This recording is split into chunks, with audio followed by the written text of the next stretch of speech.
meundies.com/WMS. That's meundies.com/WMS for 20% off plus free shipping. Meundies, comfort from the outside in, not from the inside out. That's not. And get the blast off pair so you can match Casey. Yes, if you want to wear the same underwear as Casey, blast off. But if you're all lotion lubed up, it makes it a bit. For sure. Oh my gosh, it makes. Are you a feet guy? I'm not a feet guy. Even with women. I mean, a Thai man's foot I can put in my mouth, but how much of it do you think? Do they have little feet? Yeah, that's what I'm saying about easier transition. Yeah, so tiny. Just a little bit. Yeah, maybe I'd put a little foot in my mouth. There's actually a big theory on why Thailand is the lady boys, and do you know they don't like the word transsexual either, because that's not what they're doing. They like identify. Yeah. I like that. Exactly. They're like, fuck your movement. We're doing our own thing. Yeah. But Graham, what's that? See, I don't like crazy pictures. It's just some AI. Yeah, Grant, Ari was not going to be down for weird pictures, dude. Grant, I told you that. I want the AI picture again. Maybe put us on a boat. I think we can win them over with some of these AI feet. Oh, it's AI feet even more disgusting. Machine. Yeah, I mean, that's scary. How's it even coming up with this kind of stuff? I don't even know. Wait, why aren't they called boiling? That is true. If there was a guy in his basement drawing pictures like this, you go, as a neighbor, you call somebody. But AI can just riff city, dude. Oh, for sure. Fuck AI. Just do demonic. I mean, yeah. You see that? If I drew that, all my friends would. You're getting on an FBI watch list. You need to be careful. You're in America. You got to be careful. Yeah, you don't want to end up on some FBI watch list, and that will happen if you're. I want to be on any watch list. Comics coming up. Maybe FBI has a list like that. Ooh, yeah. Up at the top of that one, yeah. FBI's top comics to look out. FBI's top comics to look out. Fuck Watcher, then I'm on the FBI watch list, baby. Watch out for me, dude. I'm about to bomb this city with jokes. Well, and that's just a bunch of toes right there. Disgusting. Oof. So how is the green card looking? How's everything going on that front? Everything's going good. If me and you started making out one night, then what? You're good to go for. I'm so great that I can literally make out with William and the next day feel nothing. For sure. Well, you could go back to your place and tell somebody about it. I'd be like, that's what you would do with the other people. I think it's even funnier if we kissed each other and told nobody ever. I think it's funnier to have a secret. I think it would be best. It would be best for our relationship, I think, to have kind of a fun. That'd be just I just never fun. Little secret. It's just a crazy thing between buddies. And we don't have to kiss, maybe, but we can do something weird, Yeah, some strange that we don't have to tell anybody about. Exactly.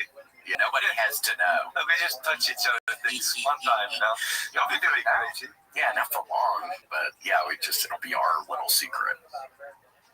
Crazy. Yeah. Have you kissed a man before? No, but I remember one time in Los Angeles where I was living.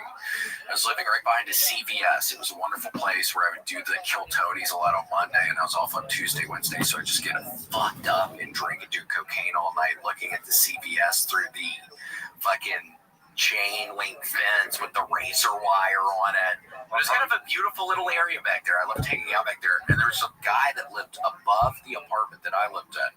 Very nice guy, and I would just always be down there and real talkative because other people who lived in the building could be down there. And we got to be buddies, and I remember one night we're standing back there, and he's basically, I think he says, can I kiss you? And I said no, but I was thinking, okay.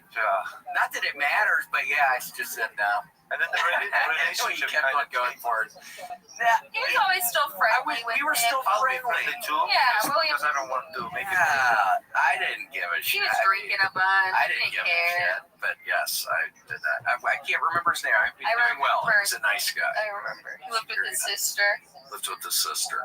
Oh yeah, and I did. But did you, before he dropped the big K word, was that even a thought in Yes. my mind. Yes, it was. No. Right? No? I don't think. I was probably worried about it getting fucked up and talking too much. I used to get fucked up and just love talking to people. I think I was bothering people. But I would guess that was my main objective at the moment.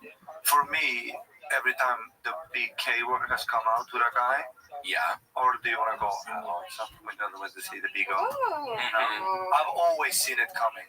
Like, just dudes are, I think dudes It's are, obvious. What? It's like a buddy you've had for a little while or something? Or yeah, what do you meet mean? somebody and there's a look. See, this is why men are always creeps, kinda. Because there's a look that men get in their eyes if they wanna do, like, if they like you. It's just weird. Like, there's an old guy at my gym. I go out with his wife. See him? Nice. Cool. And there's an old guy there, and immediately the way he looks at me, I know. And that's the thing. It's not like this old guy is intimidating me. He's fucking 122, right?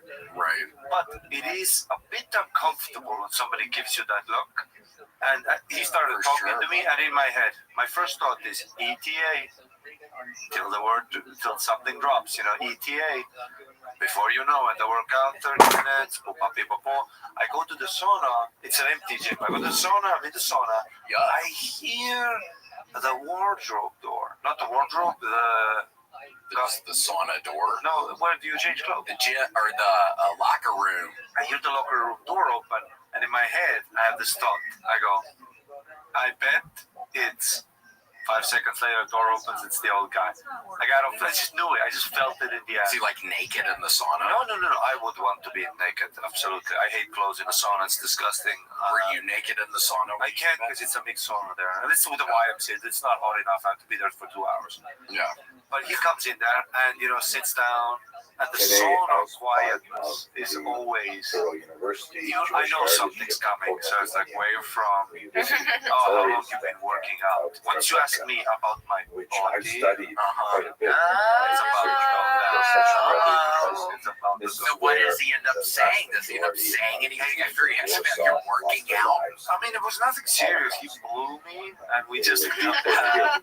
No, he said, like, do you want to come over for dinner sometime? Would you say yes? Weather What very was he much cooking? like I said, no, thank you. that. Yeah. Thank you. What does he say? Just okay, cool. Because immediately, Incredible you learning have... experience because the camp I've played this game before. I've the been camp to was these completely shores. plowed under And after the war. sometimes I want to be so polite that I'll flirt with you a little just to make the transition to regular companionship more smooth. Yes, that's smart. It's sweet of you. But it has backfired also. Fair. Sometimes you just need to read the vibe. You know how when guys hit on you, you just need to read if this is an actual person who just likes me.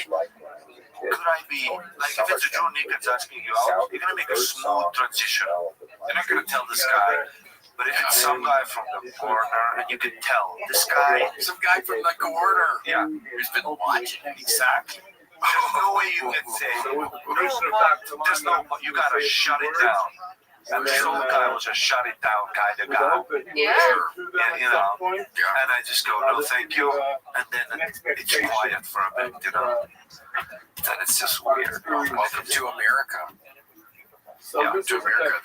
Now when I worked at the little grocery store by my parents' house, there was this old doctor guy who would come to register one. I worked at register one. And he would always come through and he was weird. And it was one of those things where I hear you immediately.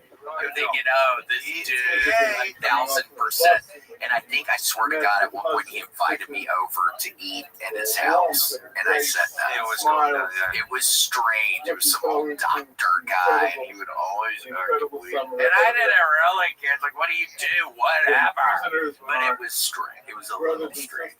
So I can imagine being a female at certain points. I'm sure I'd be a total. I'm already a pussy ass bitch. I can only imagine if I was a female. Oh, exactly. Scared of everybody. Oh my gosh. That's right. I would have been scared of it. We'd be scared of everyone. Dude, that's what I'm saying. Like, yeah, once you, as a guy, you start having men hit on you, it creates in your head. That's the first Because that never happened. You're never, so to speak, preyed, or you've never been preyed upon, you know?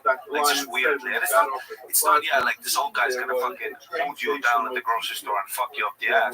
That's not gonna happen. But the vibe is also traumatic.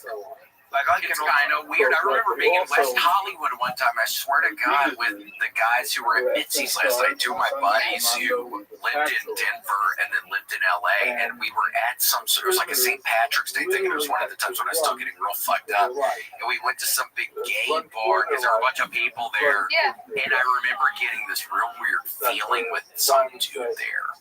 Like, watch, I just remember. Not that any of that matters, but it was like one of the only times in my life I felt like somebody was watching my ass, your ass, which had never really happened, or I never picked up on that. And with women, everywhere you go, everything you do, there's always that guy with the fucking print size in the corner. Well, hopefully not. Well, Everywhere. not always, but they will start telling you more often. Like, it will still, like, I remember, this was like 5 years ago. My gym, I see a guy. What's it called? My Fitness. I see a guy in the gym. It's the My Fitness. It's the spot. Is that a good one? Yes. It's like, no, we don't fucking get bullshit. That's crazy. I've never been in one. What is that? Just like a shaving cream. Would you ever be a member at a place like that? Equinox? Yeah. Dude, of course I would, but the Austin one sucks ass and dick and balls at the same time. Oh, does it? It's just, Equinox is always good, but there are some locations. The Austin one isn't. But the New York one, I went to one. I went to one in Toronto. And in New York, in Manhattan, I went to one where I was like, I will suck men off just to hang around. It was cool. Yeah. Nice. But I remember in my Fitness one time, just like 5 years ago, large open area. I see an old guy at the sauna. Jagged We have naked stone. saunas there, of course, and you have to be. If you have pants on, I'll deal with you. Scattered It's not about. normal. Could you wear a towel though before you get in Seen there? on a random Maybe, hat, but I'm kind of names and bashful. I like places. to wear a Yeah. towel. But if you have a towel, we'll look at you like, okay, he's up to something. People. Yeah, What's under that? Yeah, Stones what's under that already. towel? Yeah. Yeah, Why hiding it? Yeah. Don't be weird, dude. Yeah. And there's old guys there, and I see him in the shower. You know when there's like the showers are separated by the little wall, but it has the cracks. It has the cracks. He's on the opposite end. But you see, because I see he's being weird, so he's looking over too much. If two men are sitting next to next, like let's say we're on a bus, whatever, one guy's the swivel, that's weird. What do you mean if the one guy's looking over? Whatever social situation two strangers are, if this shit starts happening, you see this. We have a predatory, we have there's a side in our that's peripheral vision that's like very wide due to predatory reasons. And if I see this swivel sitting next to me, something's weird happening. And if I swivel back, this is gonna now think. So I don't swivel back. So I wait like a genius. Welcome. I see exactly. I wait for him to go to the What up, Big Feet Jones? right? And then I pick the farthest one that when he goes to. Because he would have, if you went in one first, he would have gotten right next to you. Pervert, one So what are you doing? Just messing around? Like if there's three urinals out here, which one do you pick? I'm a human, right? How you living, Tim? I'm picking the stall. What's good, son? Can you hear me? Big Feet Jones. Yes, I can hear you. Can you hear me? Yes, I can, my friend. How are you? Not too bad. Not too bad. Just dropping by. Excellent. How'd you find out about me? From Twitter. From Twitter. Oh, excellent. From the UAE Falconry and Finance. Yeah, no. Yeah, of course. Yeah. Excellent. Do you mind if I tell you about myself? Say again, sorry? Do you mind if I tell you about myself? Sure, yeah. Excellent. I'm Rabbi Rothschild. I stream my life 24 hours a day, 7 days a week, 365 days a year for world peace. I've been doing so since the pandemic, more than 3.5 years. Have you ever seen the movie The Truman Show or the television show Big Brother? Yes. Excellent. Well, that's what I do. Data is, according to The Economist magazine, Earth's #1 resource, and I have more data than any person ever. Hey, what's going on, Miss Aquarius? How are you doing? Good, how are you? I'm well. You ready to take on the day? Yeah. All right, go hit it hard, girl. We'll see you tonight. God willing, we'll play our game, okay? All right, I said night. Take care. All right, you too. Well, no, actually, I logged in before you were asleep. Yeah. Maybe this morning. That's what I do. I got to sleep sometimes. So I How have long have you been doing this for? more than 3.5 years since the pandemic. I have more data archived on the internet than any person ever.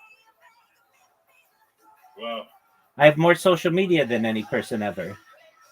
I have over 100 YouTube channels, over 200 Instagram accounts, over 500 Twitch accounts, over 1,000 TikTok accounts, over 2,000 Twitter accounts, over 5,000 Blue Sky accounts, and over 10,000 Kick accounts.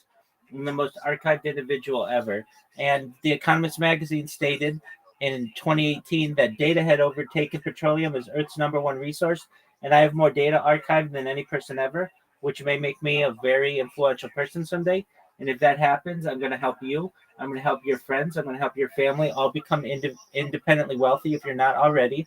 I'm going to help you to create generational wealth. And I want to ensure that you're able to have enough money to be able to start charities and philanthropic organizations of your own. How does that sound, Bigfoot Jones? That sounds great. Ex- Out of curiosity, when you have to go out to the shops or the bathroom, etc., are you still on camera then? Yeah, so I have streamed my bowel movements, and I have streamed outside. I've streamed myself in the shower. I like to sing in the shower, but really, it's kind of the same old when I do it. So I don't necessarily stream every single time I go to the bathroom, but I do stream it. The other issue is YouTube doesn't like that content, so I have to upload it to like Instagram or somewhere else. But yeah, I do my best to archive absolutely every aspect of my life, including eating, including drinking, including sleeping, as you know, and just entertaining and playing games and all those other things. I've streamed as far north as Santa Barbara, as far south as San Diego, as far west as the Pacific Ocean, as far east as the desert and mountains. I've streamed in Beverly Hills, downtown Los Angeles, Disneyland, basically everywhere in Southern California. Yeah, right. Wow.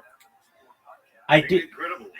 Incredible. Thank. I don't know. I feel like I've barely spoken on the internet for 20 years. So it's yeah. Well, I was like, I came on before, but I was too almost too in. I didn't want to speak. It was too unnatural for me, 100%. I understand. I didn't speak on the internet for 20 years myself until the pandemic, really, where many of the classes I was taking went virtual, and my position as a certified project management professional went remote. So I was already live streaming my life between 8 and 16 hours a day. And I just figured, you know what, if I'm going to be already on camera this much, why not just do it all the time? So you can literally go back to basically every single day of my life since the pandemic, almost close to 4 years now, and see what I was doing. But not just that, know what was going on in the world, utilizing, I keep radio going all the time that has news updates. So it's essentially a time capsule of human society, a time capsule of human experience, and like a timeline for the world. And I think it's really exciting that we have this much data. I know that it's going to perhaps not just have an impact on my life, but perhaps for people in the future. It's essentially what somebody would have done 100 years ago as a diarist or a journalist, but instead I am like just doing it virtually. Very cool, man. I noticed that when you were sleeping, you had two sound sources. I think you were listening to the news and something else. Yeah. So definitely the news and perhaps either a podcast that I have here or on the screen. The screen, I like to listen to Jewish history lectures. This was a podcast just from just a random one that I had pulled up. But yeah, I do my best to have as much media on this as possible because I want it to be a compilation of all of the world's media. So I've listened to every major music album on this stream and sang them.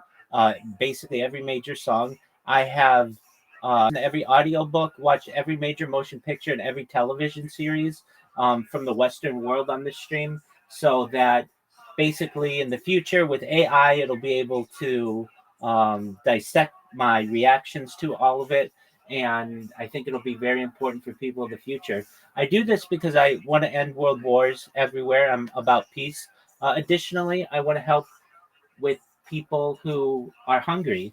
And so, through ending world hunger through the use of technology such as agricultural drones, floating greenhouses, saltwater greenhouses, hydroponics, vertical farming, and cloud seeding. I think those are some solutions to the problems that we have, particularly with hunger and with ending world thirst. I am sponsored by a cryptocurrency. It's worth about $100 million. And one of the things that we do is we build wells in developing nations such as Nigeria. I want to keep those types of projects going. I'm an advocate for the Life Straw program and, most importantly, desalination technology, pumping Earth's water, pumping I Earth's think that's very important.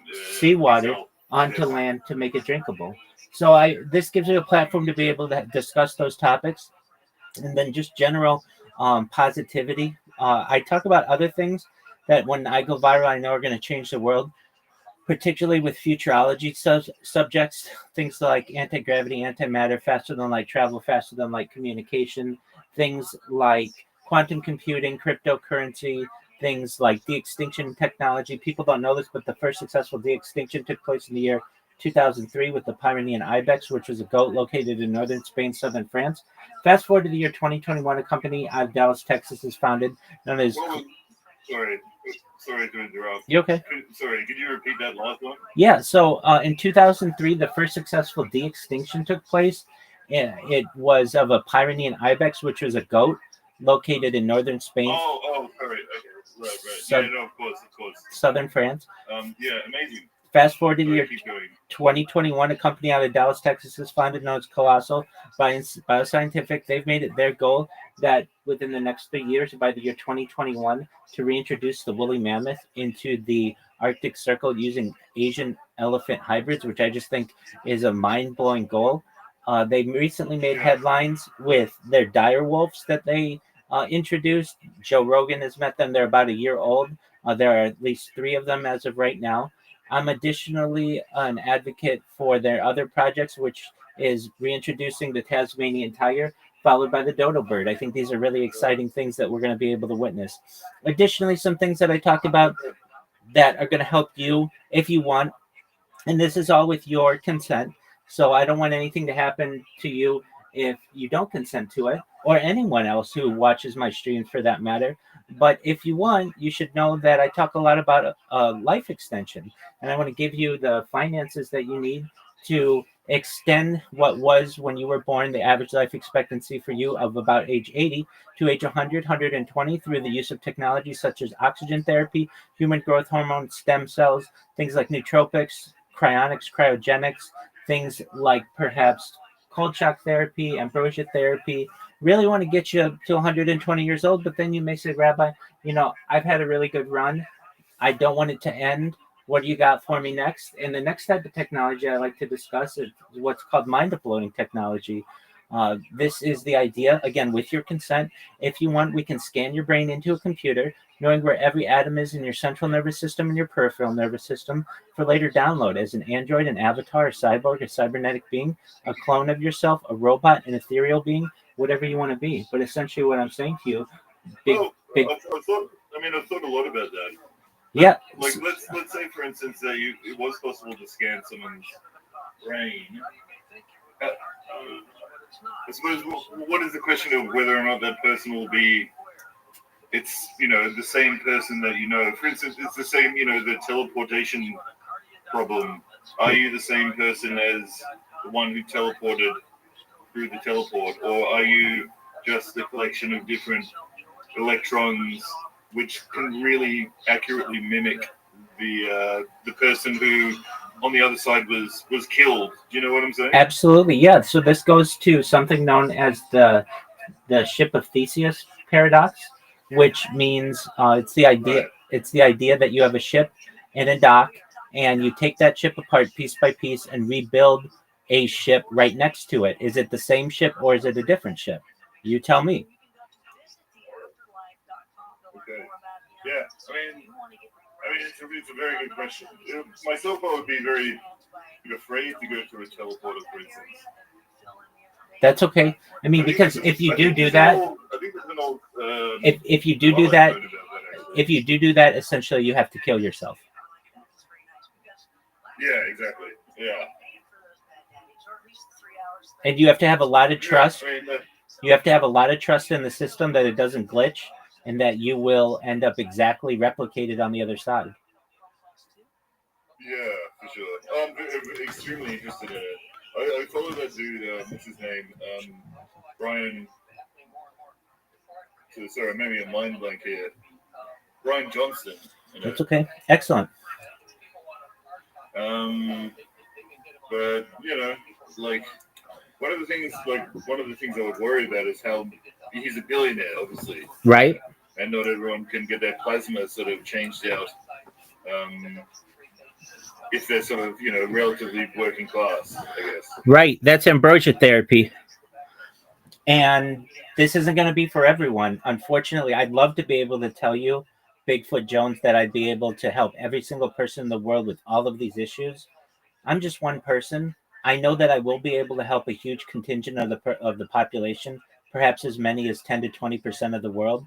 But I know that I'm not going to be able to help everyone. But I do want to create more of an equal playing field for the globe and allow some people who previously wouldn't have had these opportunities available to them to actually be able to take advantage of them.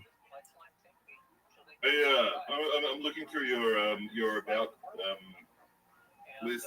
It's very comprehensive. Absolutely. Digital twins technology. I don't actually. Could I ask what that is? Is this related to what we're talking about? Can you repeat that? Sorry. I was just looking through the list in your various interests. Right. What is digital twins technology? Oh, okay. So as I understand, there's the idea, and this is an idea in futurology, and let me make sure that we get exactly what we're talking about correct. And I utilize AI on a daily basis, and I've been using AI since at least large language models were introduced November 30th, 2022. And so, at least in this case, we're talking about a futurology idea where you can have a virtual replica of a physical object uh, available to you. Essentially, this replica would be updated in real time with data and sensors or other inputs, allowing it to mirror your behavior and performance in a real world counterpart. So, in simple terms, this is like a digital twin, living, breathing simulation of yourself or of something else in the real world. How it works is sensors collect data from a physical object like a machine, a building, or even a human. Data is sent to the digital twin model. The model uses this data to simulate, analyze, and predict what's happening with real world object. So, for instance, in manufacturing, the real world object might be a jet engine or a factory robot. And what a digital twin could do is monitor wear, predict the failure, and optimize repairs. So, I mean, just in these terms, you could have a Boeing 747, or maybe it's a 947, or wherever it is in the future, and have a digital twin of the engines and actually know when the engines are experiencing friction or may have a higher likelihood to have failure because it has a real world exact twin that is being replicated. In healthcare, you could have a patient and model disease progression or treatment outcomes. For a car, you could test performance or schedule maintenance. All of these things are an idea of a digital twin technology. Does that make sense? Oh, I see. Okay. Yeah. Oh, absolutely. 100%. Hey, by the way, you know how one of your questions here, I can see, what's the most pleasant sounding accent? Upper Midwest. That's what you asked. Yeah, that's kind of Whatever happened to the North? Yeah. That's What kind about of the North Atlantic accent? Where did that go? Yeah, so this is a great question. By the way, the upper Midwest is kind of a joke that I put in there. I like all accents, but one that I find humorous, I don't know if it's most attractive to me, is that upper Midwest, don't you know, kind of talk. So the North, um, the um, the Mid Atlantic accent is there's an interesting story behind that.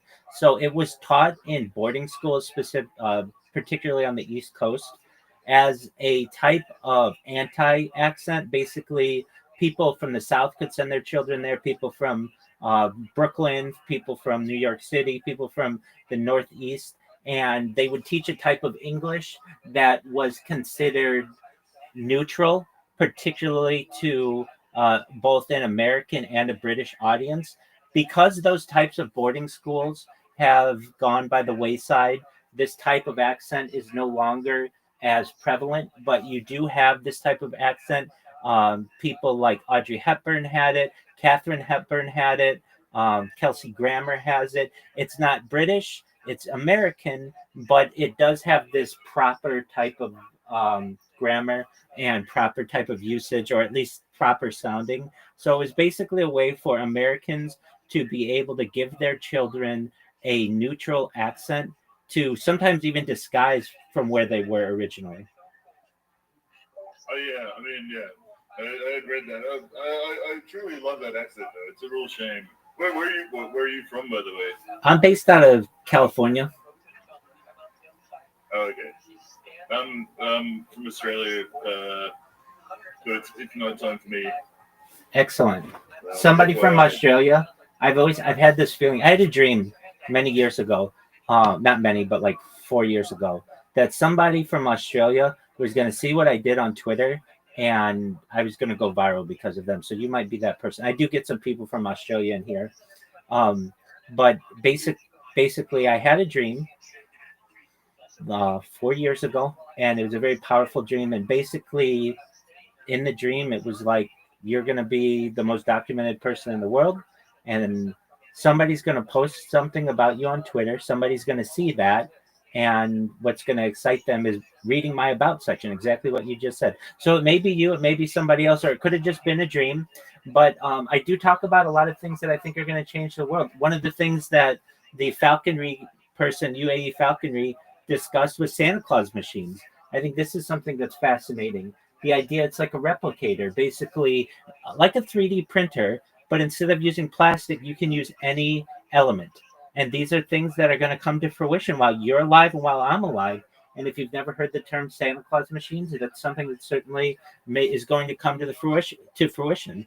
And I know I've never actually heard that term before. I saw it on his post. Yeah. So I was curious. I was quite curious about it. Did you actually speak to him on Discord or? Oh yeah, definitely. We spoke at length for like 2 hours. Oh right, wow. Yeah, he's an interesting character. I've never spoken to him myself, but I love his Twitter feed.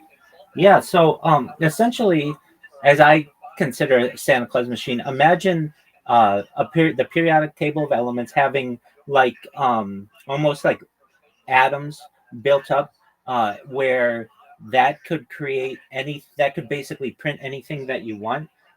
It's currently, it's an emerging technology, but it could give you anything that you want instantly and for free. So what are we talking about? It is a device that makes anything you wish: food, tools, technology. It requires no effort or cost, and it has no limits in what it can create. It's essentially a 3D printer combined with AI. So where does it come from? It was popularized by a science fiction writer known as Werner Vinge, and what he discussed is this idea that you could have this machine that could solve issues in economics, labor, and value. And it helps us explore a utopian and dystopian futures. One of the issues that UAE Falcon brought up to me yesterday was, well, Rabbi, couldn't you create like a nuclear bomb with this? And yeah, you could theoretically, but here's the thing: just like you have copy machines that if you try to put currency on them, it will not print those out. You could have other limitations on a 3D printer that wouldn't allow you to make ammunition or firearms or nuclear weapons and those types of things. This concept has been explored within like popular um, popular media with Star Wars. It's been known as a replicator, which in that it would instantly create food and objects from energy. It has been thought of as also something like post scarcity, an idea of post scarcity, a world where entire goods and services are free and abundant.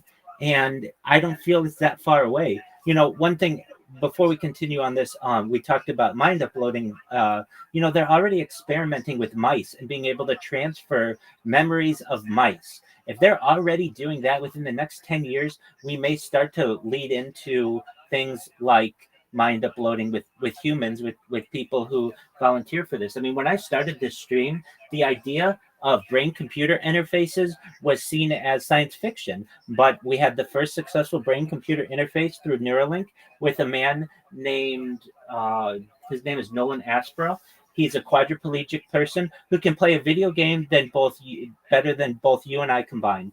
And the reason why he's able to do that is because he has a brain computer interface that essentially allows him to move cursor faster than we can move it with our hands. And he does this all without use of his hands or legs.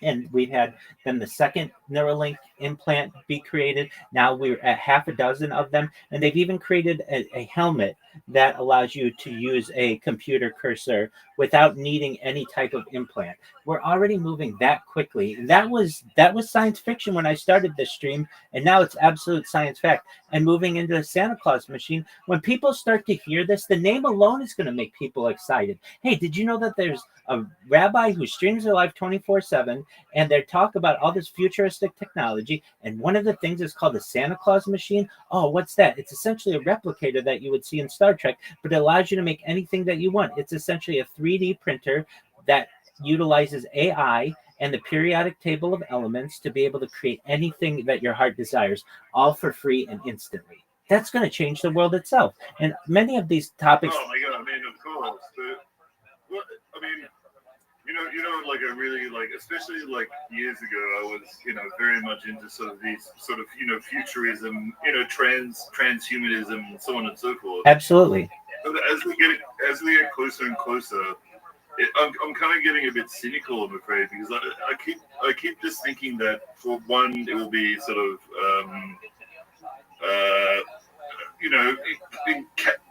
captured by the ultra wealthy or people who have bad intent.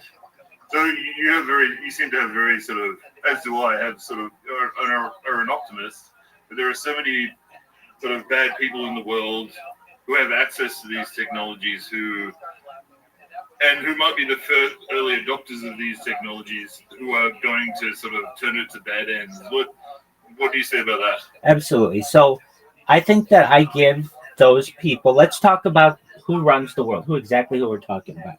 We're talking about the Astor family, the Bundy family, the Collins family, the Carnegie family, the DuPont family, the Lee family, the Merovingian bloodline, the Rockefeller family, my family, the Rothschild family, the Reynolds family, the Russell family, the Van Dunn family, the House of Windsor, and the Vanderbilt family. These families, we run the world. Now, do I run the world personally? No. But I am a descendant of people who are associated with these families and essentially can help as a leader to be able to say, look, not just to our families, but to the world. We won. It's game over. Okay. Now it's time for us to share the winnings with the world. That doesn't mean necessarily absolutely every person's going to be able to take advantage of them. But if I can show these families that they still have an opportunity to stay on top, with whatever the future of the governments are and the future of science is, but to share the wealth a little bit and to make it so that they can walk in public and not get heckled and not get attacked. That's going to be the best of both worlds. So they don't have to walk around with security, armed security all the time, or they don't have to live in a fenced in castle, that they're able to live a normal life, which many of them have been unable to do because of who they are in society. These are opportunities as well that are really going to be attractive for many of these people because they are going to want to take advantage of them themselves. And to know that they are included, that these 13 or so families are included at the apex of society, but that there will be other people there, including the Council of 300 and other families, to be able to help support them is a very exciting premise. Now, do I think that? Sorry, Go can I ahead. ask who the council? I'm following you so far, but who are the Council of 300? Sure. So aside from those 13 families, these are the other ruling families of the world, including the House of Saud, the Queen Beatrix of the Netherlands. This is the Prince of Monaco. This gets into dynasties like the Pillsbury family and the Phillips family. By the way, could I ask one thing actually? Go ahead. It's actually occurred to me, but it seems very sort of, the 13 families, as you said, the Council of 300, the names that you listed. Sure. They're very sort of European centric. Are there any sort of South African, say, Australian, Japanese, Chinese? Yeah. So families involved? absolutely. So the Lee family is Chinese, and so they were essentially very powerful during the. If you know who Li Ka-shing is, he was the wealthiest Asian for many years prior to his death. When it comes to South Africa, absolutely. In fact, some of my closest friends rabbinically are South African people. My shul, my synagogue is South African. Many of the people in both of the synagogues of which I'm a member are South African. So that would be, and also Rhodesia, if you're familiar with that, it's now Tanzania. Those families are very intertwined with these other families. So including the Oppenheimer family, the Rhodes family, if you know about De Beers and the Diamond Cartel, these are controlled. I mean, I am a very close friend of Rabbi Yehuda Oppenheimer. He lives in Israel now. But these families are families that I think I will be able, or I'm sure I'll be able to unite. So from a South Africa and Rhodesia perspective, they're certainly involved. Now, in terms of America, Rockefellers. Well, I'm sorry. That's okay. You're okay. Might have sort of, okay, so the Lee family is Chinese. Yeah. I suppose, well, I'm curious, there's a lot of Jewish people. There seems to be a lot of English people. That's correct. A lot of Americans. But also Christian people and Muslim people. This is of all people. Yeah, so the House of Saud you mentioned. Absolutely. The Kuwaiti dynasties, the Emirates. Absolutely. Yeah, that's newer money. But really it goes to, I believe his name is, he's the king of Spain. And his name is escaping. I think it was Carlos or Charles. But really, South America is new to this. Probably the most relevant person who you would know in either Central or South America is a man named his name Carlos Slim. Do you know who Carlos Slim is? Oh, sure. He's a mobile guy from Mexico. Right, from absolutely in telecom. So yeah, and generally it's not anything against South America. It's just newer. It's been discovered newer. These dynasties didn't start there. They started generally in Europe. Oh, that's really true. Of course. Exactly. But that doesn't mean that the people there aren't going to be helped. That doesn't mean that the people there aren't going to be helped. And through all of this, So what do I mean? I mean, like the things that I talk about are mega projects. So if I let's just say it wasn't just you, but there were a million people here, we would be able to talk about mega projects. Hey, let's do what we can to build what's known as the Pan American Highway. It's already been built from basically the tip of Argentina to Colombia, and there is about 90 miles between Colombia and Panama, known as the Darien Gap, that need to be closed. If we were able to close that, you would be able to drive from Los Angeles to Buenos Aires or from New York to Rio de Janeiro. Now, you may have to build some bridges in there, especially because the Amazon can be problematic, but that takes care of North and South America, just 90 miles, and that's not that far. Now, the major connection that of which I'm an advocate, in addition to the Darien Gap, but probably more so, is a Bering Strait tunnel. So that connects Asia to North America through a tunnel system underneath the Bering Strait. It's 51 miles. It's not that much. But if we were able to bridge, or to, I should say, to tunnel using a company like Elon Musk's Boring Company or another type of tunneling company, if we were able to bridge that, or I don't even want to use the term bridge because it's not a bridge, but tunnel through that, you would be able to drive from New York City to Cape Town. You would be able to drive from Rio de Janeiro to Paris. This will do a lot for the world. And no one's talking about these types of big projects.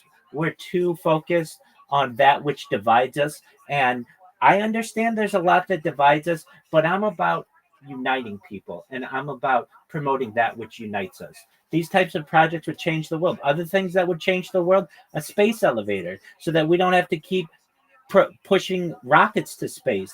And essentially, a space elevator is just essentially a chain that is in low Earth orbit that allows you to send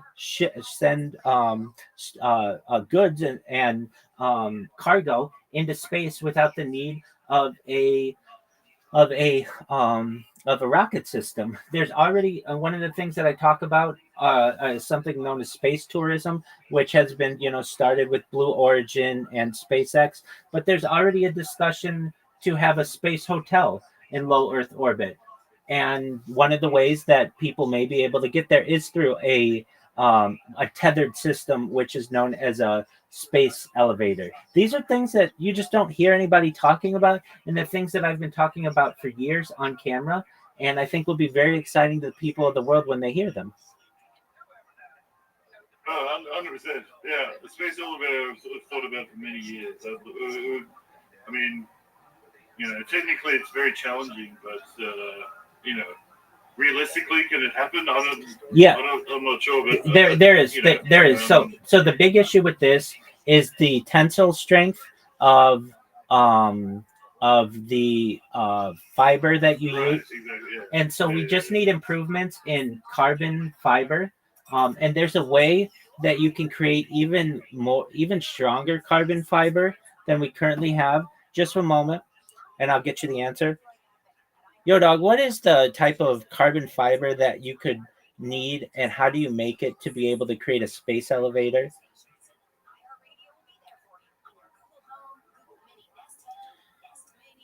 So this is really a big move in material science, and it's next level carbon fiber. So you use carbon nanotubes or graphene ribbons, which are ultra strong, ultra light materials far beyond normal composites. Why carbon nanotubes? They're 50 to 100 times stronger than steel. They're 1/6 the weight of steel. Their strength to weight ratio is unbeatable, and that's what matters for something hanging from orbit. To support a space elevator, you would need a material with the tensile strength of at least 50 to 100 gigapascals. Steel and regular carbon fiber tap out at 2. So it's going to be a lot stronger than that. And carbon nanotubes and graphene can go way beyond that, theoretically up to 130 gigapascals.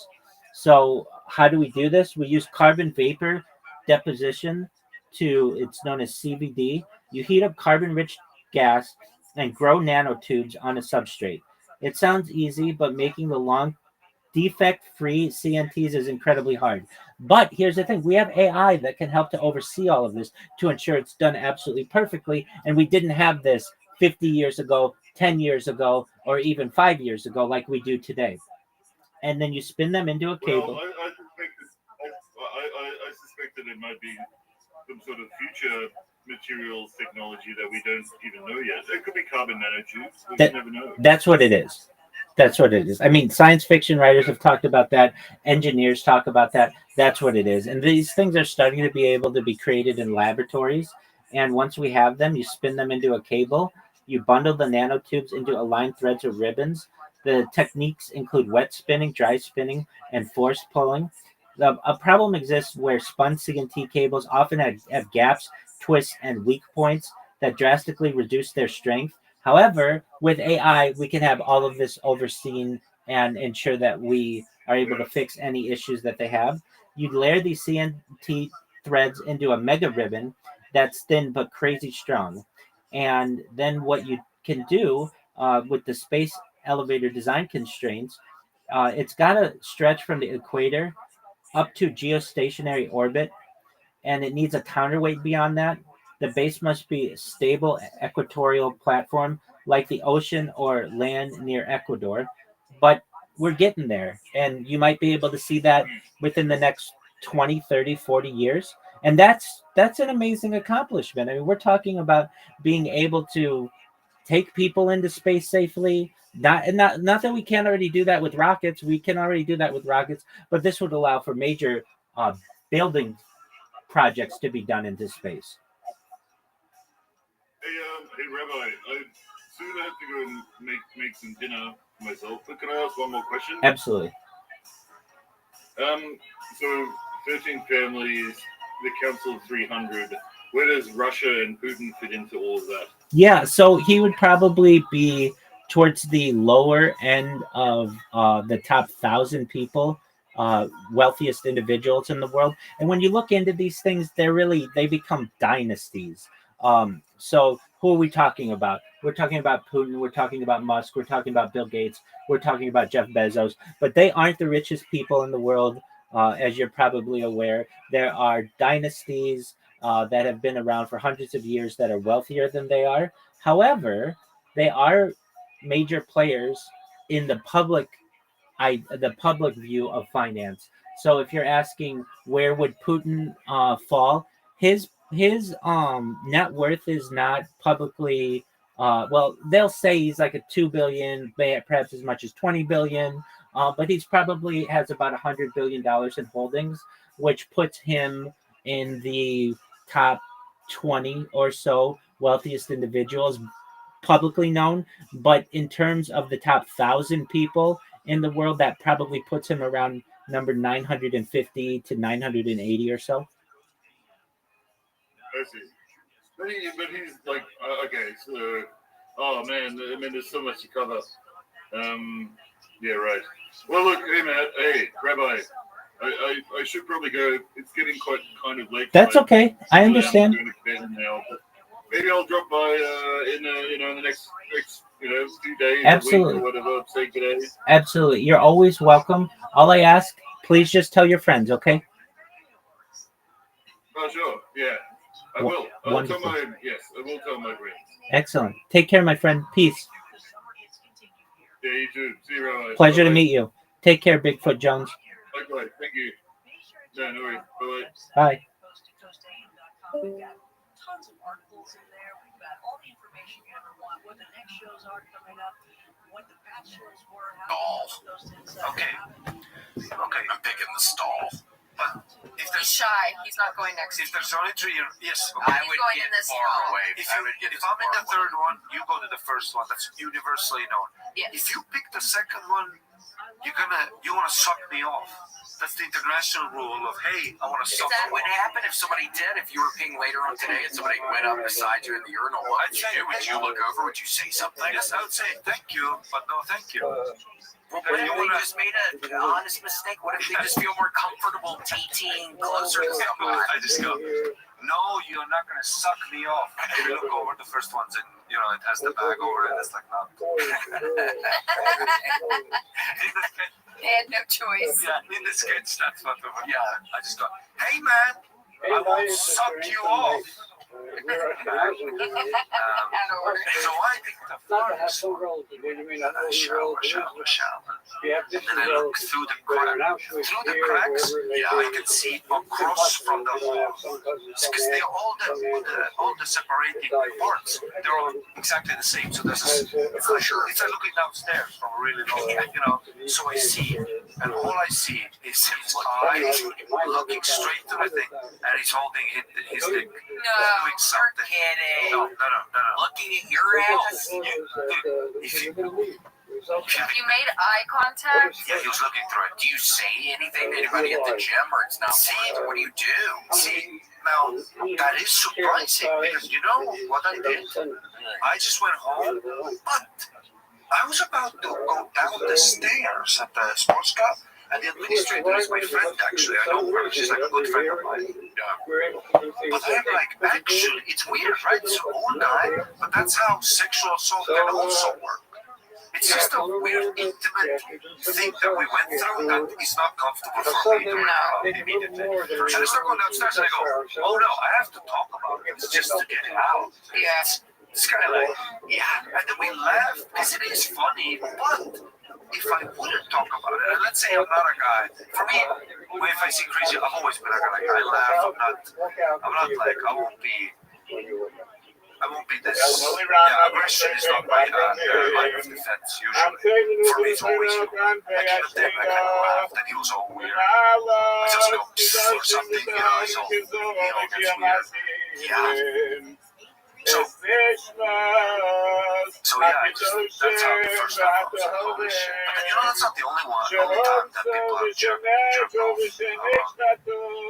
I had one time in Vancouver, Stanley Park, where Stanley Park is that in Vancouver, there's one of the most popular It has amazing trees that reach for the sky. It's basically, even if it's the hottest day, it's like dark. And it's cool.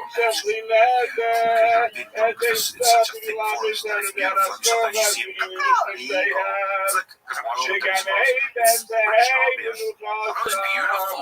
It was so pretty. So when I go deep in the woods, I'm smoking a joint. And the smoke, because there's so little wind down, the smoke is plain, and it's just high. And it's literally my first week in Vancouver. And I just made a big tradition. This is gonna go well. These are things that I'm scared. But I have this moment of appreciation of the black smoke. I hear a branch break. This one is going to be up in the Rockies. I look over, it's a guy, and he's Here I am in Simna. but he's looking straight at me. This is my ancestral homeland, Lithuania, the Alytus district.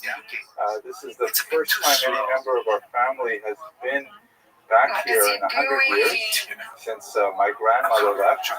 And I'm very much looking forward to seeing the streets where she grew up and where all of my family is from. That's seeing someone is already, you have to kind of, you don't sure. Okay, town maybe it's square. It's a park, yeah. So it's a park. 360, so you get a sense of where the school is located in terms of town. So this cobblestone area behind me is the old medieval town square. This town is over 500 years old, and Jews were here at least 400 And we need you having your So defenses as this is the laughter grand and not expanse aggression. of downtown. You can see right to the very end of it. It makes me deranged. And just coming around behind me, Insane in the that's the membrane. other end of it. It makes Stop me- there. And there's this big, Some rather people new municipal building help. that was Some built in people can fuck off 1990s, and go to hell. 2000s, perhaps, after they So joined yeah, the EU. that sounded good. That sounded Right there. That's is the perfect. It really did. synagogue. Yeah, insane in the You can see how membrane. prominent That's all I it can would think. be Why All I not? can think of is some people. the overall geography of this little shtetl. It's good. That That's sounded just really right good. It off really the did. main square. At the other So end what's of the guy the doing street in from the that church, I there's think that the they clothing I house, don't see the the videos. Chalminer of town. I take And my if you shirt find the off. church, you I just start go to the other shadow end of town, boxing. you That's find what I the do synagogue. sometimes. I'm such That's where a, the synagogue is located. I don't Very feel comfortable prominent, dancing. closely shadow related boxing. to the It's kind actual of my expression of it's town not market. aggressive and all. It's And just something it's I do. linked to the I do Jewish push-ups. I get a little doors. sweaty. So one of the things that my grandmother always used to talk about was how when she was a little girl, the peasants would come into Sundas from their villages, and they would come to my grandfather, great-grandfather's house, and they would change their clothes. They would take off their travel clothes and heavy muddy boots. She specifically remembered muddy boots. And they would leave them in her house when they went to this church back here. So if you think about that, if I don't know. I guess you call it it's hard to tell, I had to stand with my shoes. perhaps my grandmother lived somewhere along this My legs street, were bow-legged, and I had a or giant maybe head, and down I'd never really been able further to wear a bunch of behind hats me. until I found If mammoth headwear. I mean, they've But we have no really idea pretty much which saved my house it life would have because been, I'm or fair even skinned. I'm getting skin cancer So now. this- One of the but ways this is I try to help the end fight of the off street skin is cancer basically is where wearing that hats, but the I have large the building is, correct? genetic And the condition, other so I end of the can't street is normally wear basically hats because I just have this past the giant church a head. little But bit. mammoth headwear has So we're, been able to pretty much save my life. so the main I think street is literally and probably about figuratively 3 speaking, they've kilometers saved my long at the most. freaking life. Stop trying to cram into itty bitty hats. Get So it's something that fits one your big big street and a ass few head with smaller mammoth streets coming off like headwear. It's a shop designed exclusively for giant noggins. Yeah, this is a very grand Is it building. noggins, Grant? This, another day, nice to know too. Their sizing starts Yeah. at 7 3/4 inches wide. That's a pretty big freaking hat to begin with. 7 3/4 inches. Do you know how big that is, Grant? My grandmother left in It's like a giant. 1930 and Yeah, the that's synagogue like was a built in comically 1905. huge. And that's So just it where they certainly would be start. there. So however huge your head is, they've got you covered. And again, 7 3/4 inches. If you don't know what that is, look that up. That's a big ass hat to begin with, and they get even bigger. Gone are the days of not being able to fit into It's snapbacks. over. Snapbacks, is that like the kind of Corvette you have? The mayor No, was that hatchback. to go into the building.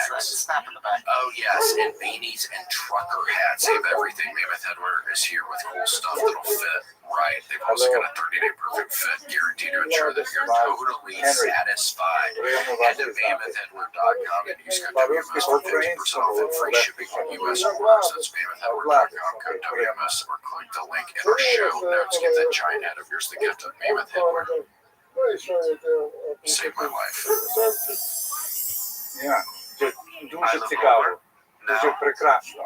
His glasses were on. Like this. You're gay. Big out, and he's shaking it like it's a gift. As you're sitting there getting sweaty doing push-ups and shit. That's horrible. No, like this, sideways, like a little behind the bush, but under the bush I see the thing shaking. Yeah, That's, yeah. Down. So we're trying to communicate. And that's a classic nod. Something's going bad with the glasses. He goes, "Hey man, you want a that beer?" remain to the synagogue. Classic line. I mean, compared Maybe after to you wash your hand. the, looks like the original And he looks, dude. houses that You know what offended most of me in them that are wood. moment too? You be looking dog shit. Oh, really? No, Yeah, at least it could be some well put together. look at me and look Yeah, at you. Offensive. If I blow you, the others will never believe you. Right. You'll be in a mental See if there's a Estonian angel. Yeah, there was an Estonian. Sure, blue-eyed. Sure, Mikey. Sure, Mikey. They closed the shop.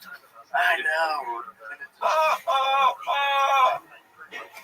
Like in Bram Stoker's Dracula. You remember? Did you ever see that movie? Yeah, I did that. Remember, there's a good scene with the guy going. If I blew him, he would walk around that forest. He would turn insane. So that's what's offending me. At least be Michael Bublé. Yeah. Ooh. Ooh. We love Bublé. I love Bublé. We're big Bublé people. I go, no, man. But now, already, I got to change location. This guy is echolocationing me already. He's like, linger, next movie's gonna, spike. Yeah, I gotta get out of there. Because he was like, here. He's everywhere. So, but I'm trying to act cool as well. Yeah. I start going, but now I'm high also. And this is actually, I can't remember if this is before the shower thing or not, but this is the first time. It's me and him. I just feel uncomfortable. And I'm high. I gotta move. new environment. I'm scared. There's people after me. I gotta move. I would be scared to death. So, but I won't try to be cool about it. I walk. I forget. All of So a this sudden, is behind me would have been Mizrach, where right now is where there would have been an Aron Kodesh, and now of course there's a two kind of a guys basketball in the back, distance. like an indoor soccer goal.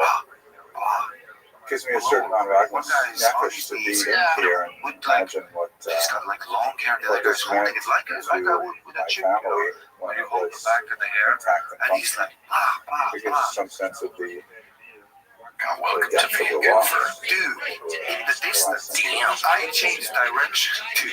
At this point, dude, I felt like, remember that scene, have you seen The Grey, with Liam Neeson when he's with the wolves? There's probably Now, a after gallery, Liam women's Neeson in gallery. the freaking Taken movies, I don't believe him. I He's don't trying like to, him. there's a scene where he's trying to get away from the wolves. The wolves are killing all his friends. He's the last guy surviving. But by accident, he goes into the wolves and he picks the wrong direction. That's how I felt when I showed up. Every I'm like, wrong direction.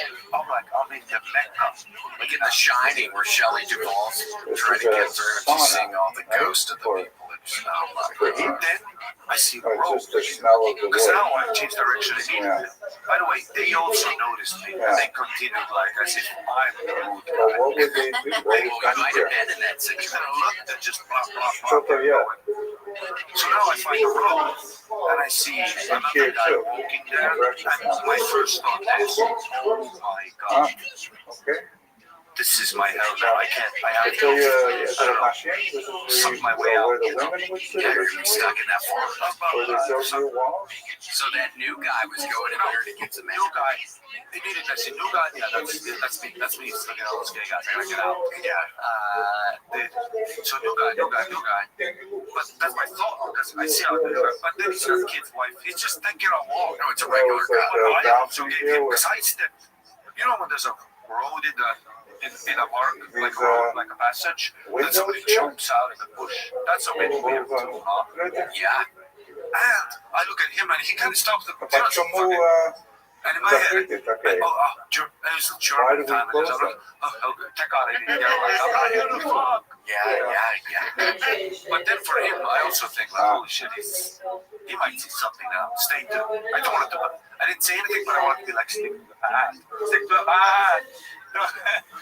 They kept So then immediately the I go home. I tell this on stage and shape of the arch. and everybody's laughing immediately because later I go read it and I find out that spot where I went to is the world renowned. Fuck me, it was that spot. Oh That my bush gosh. is a famous bush. Stanley Park apparently is a big. Maybe someone will It's It's that you very made it out of there. That you made it. I You mean, found it on bring accident. it back To be for sure. fair, I kept going to Stanley Park even more just for walks and shit. Let's just say I stuck to the path a bit more. yeah. Oh my gosh, you didn't go to the. But yeah, it's fun that you Is just. this the found it. original I feeling of See, that? I thought these perverts are after me. They're like chasing me. Maybe they've spotted me at the airport. They're plotting. But it turns out I was the rude one in the sense I go there sweaty shadow boxing, looking like a fucking caramel This stick, maybe was and then I just small room for the leave. Yeah, rabbi. this guy must have been like this. Fucking, Yeah, the guy was really trying to be nice, giving you the beer, and but maybe really he would have turned crazy. I'll never forget Oh, the I dick see. and dick and Use dick it for school. Yikes! and an ugly big piece of ass to a piece of dick. Like not a nice dick, just a What does weird this word with a mean? tube You at need the to end, sauna? and like an ugly vein. Wrestling, huh? And like just a fucking, but more like a medical condition. Oh my god. Not like a good thing. Yeah, Yeah, tube at the end. That's it's like he's done something to it. He's like, yeah, like needles. everything. I think he wants me to, because I had boots on. Maybe he would have been interested in boots. I would like Boots on dick, you know. say a small It's prayer. not like you're putting the penis on the ground. Yeah, and I know that you're not. You know, I want to be careful. I think my parents watch this. What do you Thank you. be careful? What is your wife and kids think about this? And he's like, Yeah, you know, there's that part. for sure. That's what people Maybe he wants me to take his bank card and then spend some Ima money on vonas it. tiškoja. And say hi to him. sugar baby. You could be a sugar baby. Is that what a sugar baby is? You know, sugar daddy, sugar Visi mommy, nam sugar ti sad uncle. navši. You a sugar uncle? That sounds fun. I've never heard of a sugar uncle. Oh my god. There's an story coming out who has a great joke about how that he couldn't be a sugar daddy because it's so expensive now. And then he said some other great, fuck this joke. But he said some other substance that's cheaper. Sugar babies. Kind of like beans. Beans. They look like deer doo-doo sometimes. Yeah, they look like little pebbles. When I used to eat like carnivore diet, that's my shit. Like a rabbit. What was the carnivore diet? Hold on, have you ever had sugar babies before? No. Those are raisins covered in chocolate, yes? No, it is just straight up caramel. Yep. It's straight up caramel. It's pretty good. Do they even make? I don't even know if they still make those things anymore. Probably like a Cracker Barrel. Have you been to a Cracker Barrel yet, Ari? I've heard of the industry name, but no, I haven't. Oh my gosh, well, you have to go with those. I also wanted to go to Chipotle the other day. Could not close early. Then I wanted to go. Have you ever been to a Chipotle? No. Well, you're in for a treat. There's a place that's better. It's a local place called Cabo Bob's. Better. You gotta go to Cabo Bob's. You gotta get the white cheese. You gotta get the queso dough. You gotta go. It's better than Chipotle. I swear you are. I swear. I'm in the days of just like the history of Chipotle, and I feel like I'm part of that. Fair enough. You're gonna have to go. Yeah, you have to go to Chipotle. You like eating restaurants? I tried to go to chicken and filet. Never been? You've never been? Kids be messing around with it. I hope it's I tried to go. At least It's 6 p.m. sports hall it meant that the Yeah. roof was Why should it be maintained. closed? This is a As the fast show food was joint. maintained. And now it is ready for I see Sunday. finance for Oh, yes. I see Sunday it's closed. I I Google why is So it Chick-fil-A appears that closed on a Sunday? open I field almost blew behind a it, load in my which is really pants just a because 3-minute I walk love from when the people center of have town. back. They're turning down Is the area of the Yeah. Jewish No, 1,000%. I love Chick-fil-A. It tastes so good. God number one. gravestone. And if you as a corporation can do that, Taken away and repurposed that's by America. locals. Yeah, I want a Sunday off. It's American. Yeah, I need In my head, my Sunday off. corporate asshole atheist brain, I'm like, oh, it's a tax scam that they have to pay double in Sunday so they don't. No, it's because of the one true God. And there's nothing wrong with that. Damn right. There's nothing wrong with that. Damn right. And you need to try. Wait, so you still have not? I still yet to go. It's wonderful, and I highly recommend their ice cream things. It's a frozen custard. The last part of the trip Or was The Chick-fil-A? Chick-fil-A ice cream, their milkshakes. Have you had a Blizzard yet? Dairy Queen? Oh my gosh. No, you need to be careful. You're biking good. See, that's why I need to start biking with you because I ate it. You have to have a Blizzard. There was a Dairy Queen in Canada too. I never went in because it says DQ disqualified. I mean, that's the only thing I think. If I have a negative connotation with visual I see, For sure. I put that in my brain. Disqualification. It's like one time I went into Popeyes in New York. I always start talking. All of my black friends were like Popeye sandwich, the hot chicken sandwich, Popeye. I don't get excited. I get high. I walk in there. There was a smell of grease. It would have been a very different experience. I stepped out. For them. I don't like how it starts off. For sure. One time I went to Sonic. Do you know Sonic Burger? Yeah, my gosh, did you do the drive up? Did you do I the did. I don't have a car, so I had to walk in. I go to Sonic, and I got Sonic. It was delicious, but I don't like Sonic because I went in there, and there was a giant black guy who said, "Yo, you want to buy me a burger?" And out of fear, I bought him a burger. That experience for me, Sonic. soured your Sonic? Oh, yeah, I think I get it. It wasn't clear if the ball I hear you. Well, you still need to get a Route 44 cherry limeade. You've got to. It's I've something. never heard of it, and I'm interested. You have to. It's that drink called a cherry limeade, and it's in a Route 44 cup, which means it's 44 ounces. So it's a big old. You don't necessarily have to get the Route 44 cherry limeade, but I highly recommend just any of the cherry limeades. It is to die for. I like the cherry blacks and brisket. was Yes. some distance 2 years off, old, but there was took my no first way to get there. Because my body Actually, went to get there only on foot was Yeah, You it's, don't do too much barbecue. yeah, it seems very heavy. I And I really like like brisket, it. but I've always had brisket in like a restaurant where they give you a 250-gram piece. I don't know how. I'll go with the 250 See, exactly. I'm at the line. Terry Blacks. Also, Terry Blacks. I love you guys. I love you guys. I love you guys. But I am not standing in line with a tray like I'm in prison. And Like a I can't run. cafeteria. And what do you want? Sure. The bean. I don't know what beans. I got things that make no sense. And then it turns out to there's be people what, here- $100. Yeah. And then it's super expensive. Then there's some guy here who's in a rush to fill his fat fucking mouth. So I can't, let me chill. So now I'm at the counter and they ask, and I don't know pounds, I don't know ounces, I don't know nothing.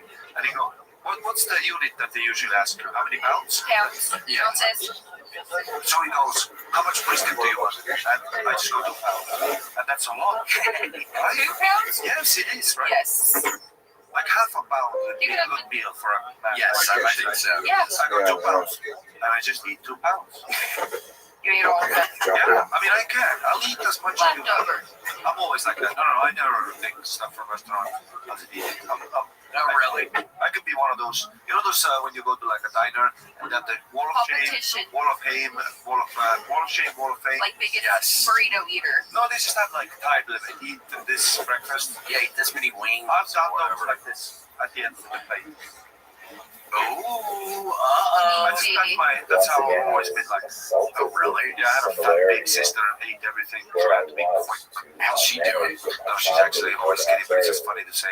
She's a very tiny little girl. But it's funny to say I have a big fat sister. So you gotta eat. Yeah, and she's always like, can you stop? So I've always said it throughout the podcast. I'll try to be the big fat sister who always ate quick. I have to be faster. She's always like, can you? I literally was anorexic. Can you stop? And I'm like, yes. She was like eating nothing. She's like a little fucking stick. Oh, really? Yeah, but it's just funny to say, don't her like that. Big fat sister. For sure. It'll give her. And then when she comes by and people see her for the first time, they're always like, oh. Then they You lost a lot of weight. Then they got them in. No, it doesn't even look like she had any weight to lose. You know? It's so funny. How much weight can hips like this have? You know? Yeah, for sure. My big fat sister. You know? We have to buy, and then I always say that we have to buy the doors. Woo! This You gotta be careful. He's gonna get mad. It's just gonna get That's nice. fun. Could you take your sister if you had to? Because what is confirmed What do you you take? here, To marriage? the grapes No, are like beat her like if she came in and attacked you. Oh yeah, she's not as thick. You could start her with a weird passive aggressive comment. You're gonna wobble her. Do you get? Are you? Do you She's like a get? nice person. Can people scare you? Like if they jump out and scare you, do you get scared? Or are you the not? same You way don't get we scared like did that. now. Yes, I get scared a yes, lot. so Because in undressed my head, everyone is trying to use me, molest me, and rape me. were I'm always taken like here that. Like if I to walk this across a remote bridge, place, I-35, all just late at for night, and there's a 3 guy walking across, kilometers my from thought Simnas is never, ooh, go another guy taking a walk native high, places thinking we're and enjoying the the city lights and that. No, were my first thought already is always, abducted that's the already. rainy guy. So I'm gonna be they in the were lake with my asshole shot open. here So what are you getting ready to do? Just run if they were to I come always at like you? just flex up. I always make myself seem That wider. was, I always uh, try to hype them. September They're scared. That's smart. Sometimes I scare like little girls. 1941. Because from the distance, the little girl looks like any fucking a small man that can And, fight. For sure. My thoughts are always immediately negative, negative, negative.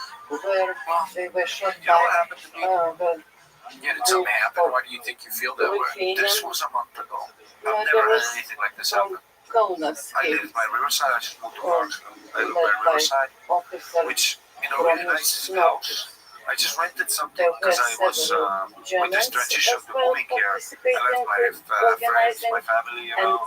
So I just some wanted to people make a were smooth transition of getting a taken from nice, Simnas like a locals rented like a Lithuanians nice house who were for 2 months, forced to just so I can later or to not go insane bury immediately them. and just And enjoy they my life saw for that once. the land, So it the took like soil it had a was moving sauna, still, a and the balcony, shootings were rooftop, big continuing. kitchen, multiple floors, So separate very bedroom, light. shower, So that's for the if anybody wants to stay over, you know. numbers So of the victims I'm in 414, this house. which is I'm on my mentioned in couch. the I'm watching a movie behaviors high, report. high, high, high. Yeah, So so, very vulnerable. exactly Wrong. 68 flies men, into the window. 197 women, Knocks the window. 149 children. Because men, strong And men, my bitch ass, before this is the CIA. 106 Is of this them nighttime? were killed This is within a 3 minute. a.m. Before, usually That they was kill scary. the when people who it's could silent. resist and the I'm fight, watching and all then of it. later How could you? Hold on, is there a way you can watch that in like an app? Stream, people you choose can from Printed already? the No, not monument the- marked from I'm still on the 1965. torrents, baby. You know what I mean, dog? Oh, I know, you can watch I it. know you guys are all like that.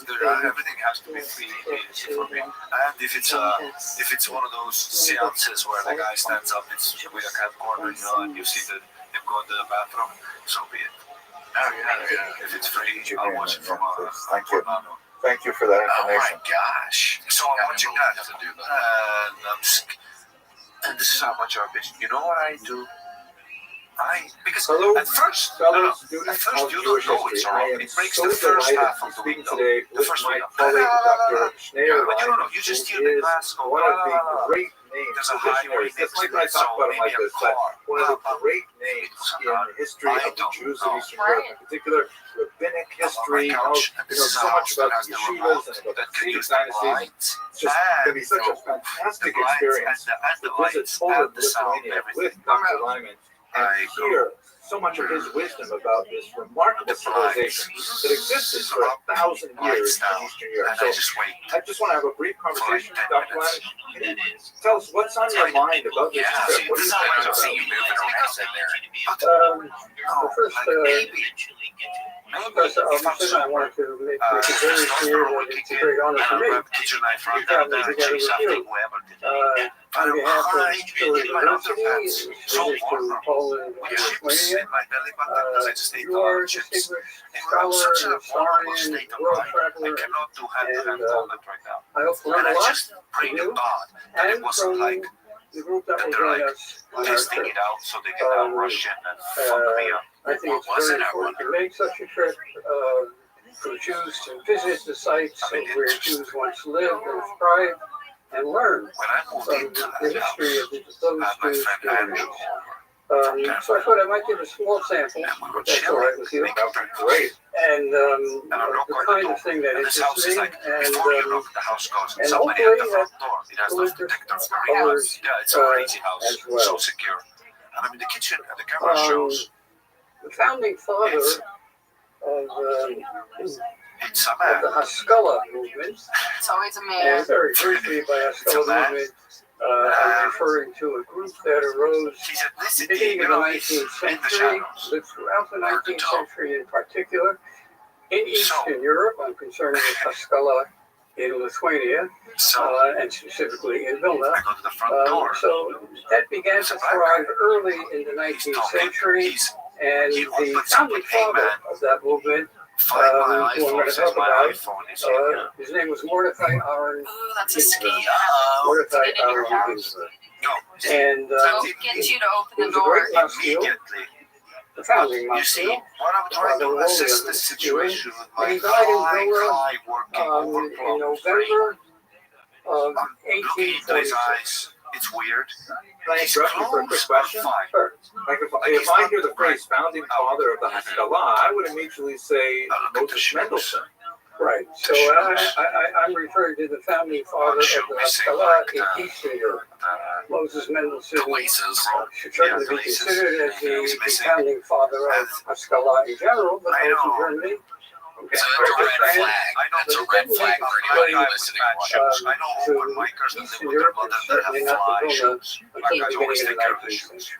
Okay, fascinating. So this is Mendelssohn sort of first died, I think, in some sort of red 1786. Yeah. So I know. a few No, decades I before literally, it I made stare at it. it. I don't even look There are around. people who are told in Hebrew I that try to Mitzvah immediately show dominance by going, it ain't in here. must And be I look living him before straight in the Haskalah eyes. started. My friend There Andrew were is there such too, people so I in the gotta say. 18th century. Then I in Vilna, notice over his very shoulder, few. There he were has all another medical brother doctors a actually, bit farther away but none of who's them were looking really at my Muslim. house up and So the down. Haskalah movement that I'm Okay. referring to in Eastern Europe Okay. So what did you have the front door open when you're talking? That's great. Yes. Let me just ask you one more question. And he goes, And this is "Can really I for the come in and benefit look?" of I go, my "No." viewing He goes, audience. "Does anybody else live here?" I Could go, you "Yeah, just my friend define Andrew." Haskalah And in Andrew walks down thumbnail to look. definition?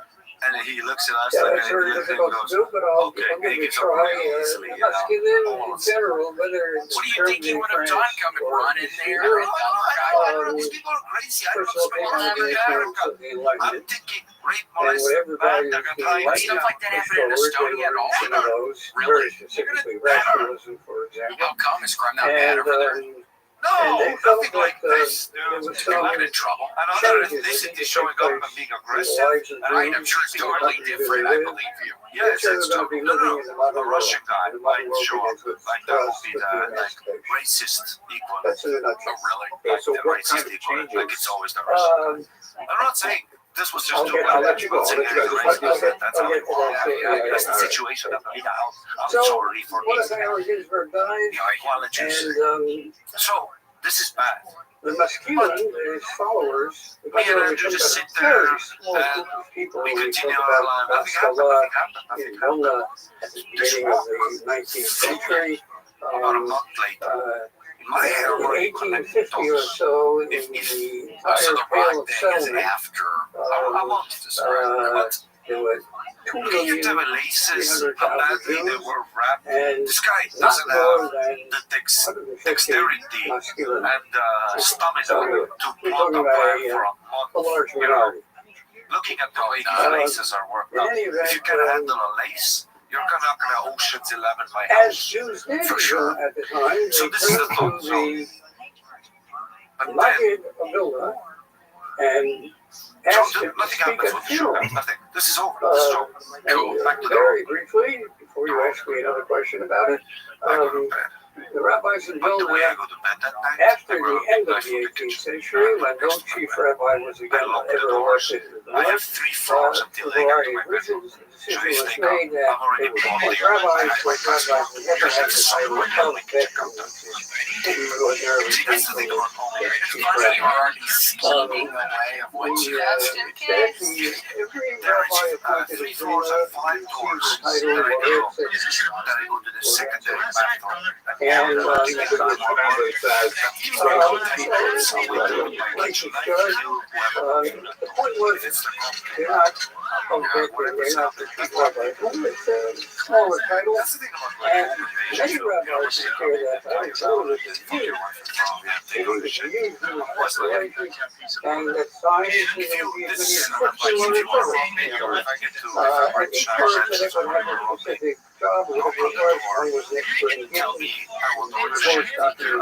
another I don't want the part part where make I'm sure everything standing in the on the mikvah kitchen culture, floor, still another, many others you were know, I don't want that. prosperous, Let's just Some yeah, things that's not are- good. Skip and it. everyone had the same I title. don't want to know what the room there is. Everything was gone. You know what the stuff was?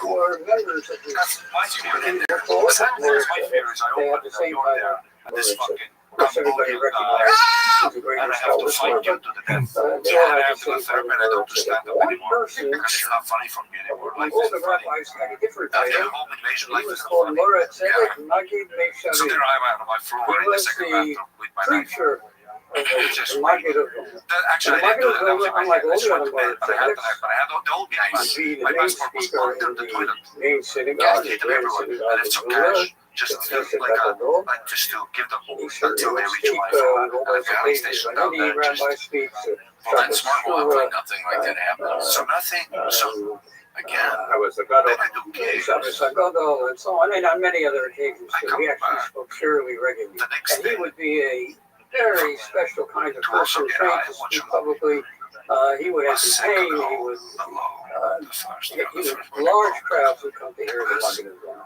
There were many Second, things, even one of them, Rabbi Jacob Joseph, became chief now, rabbi I of New York don't in know. a much later period.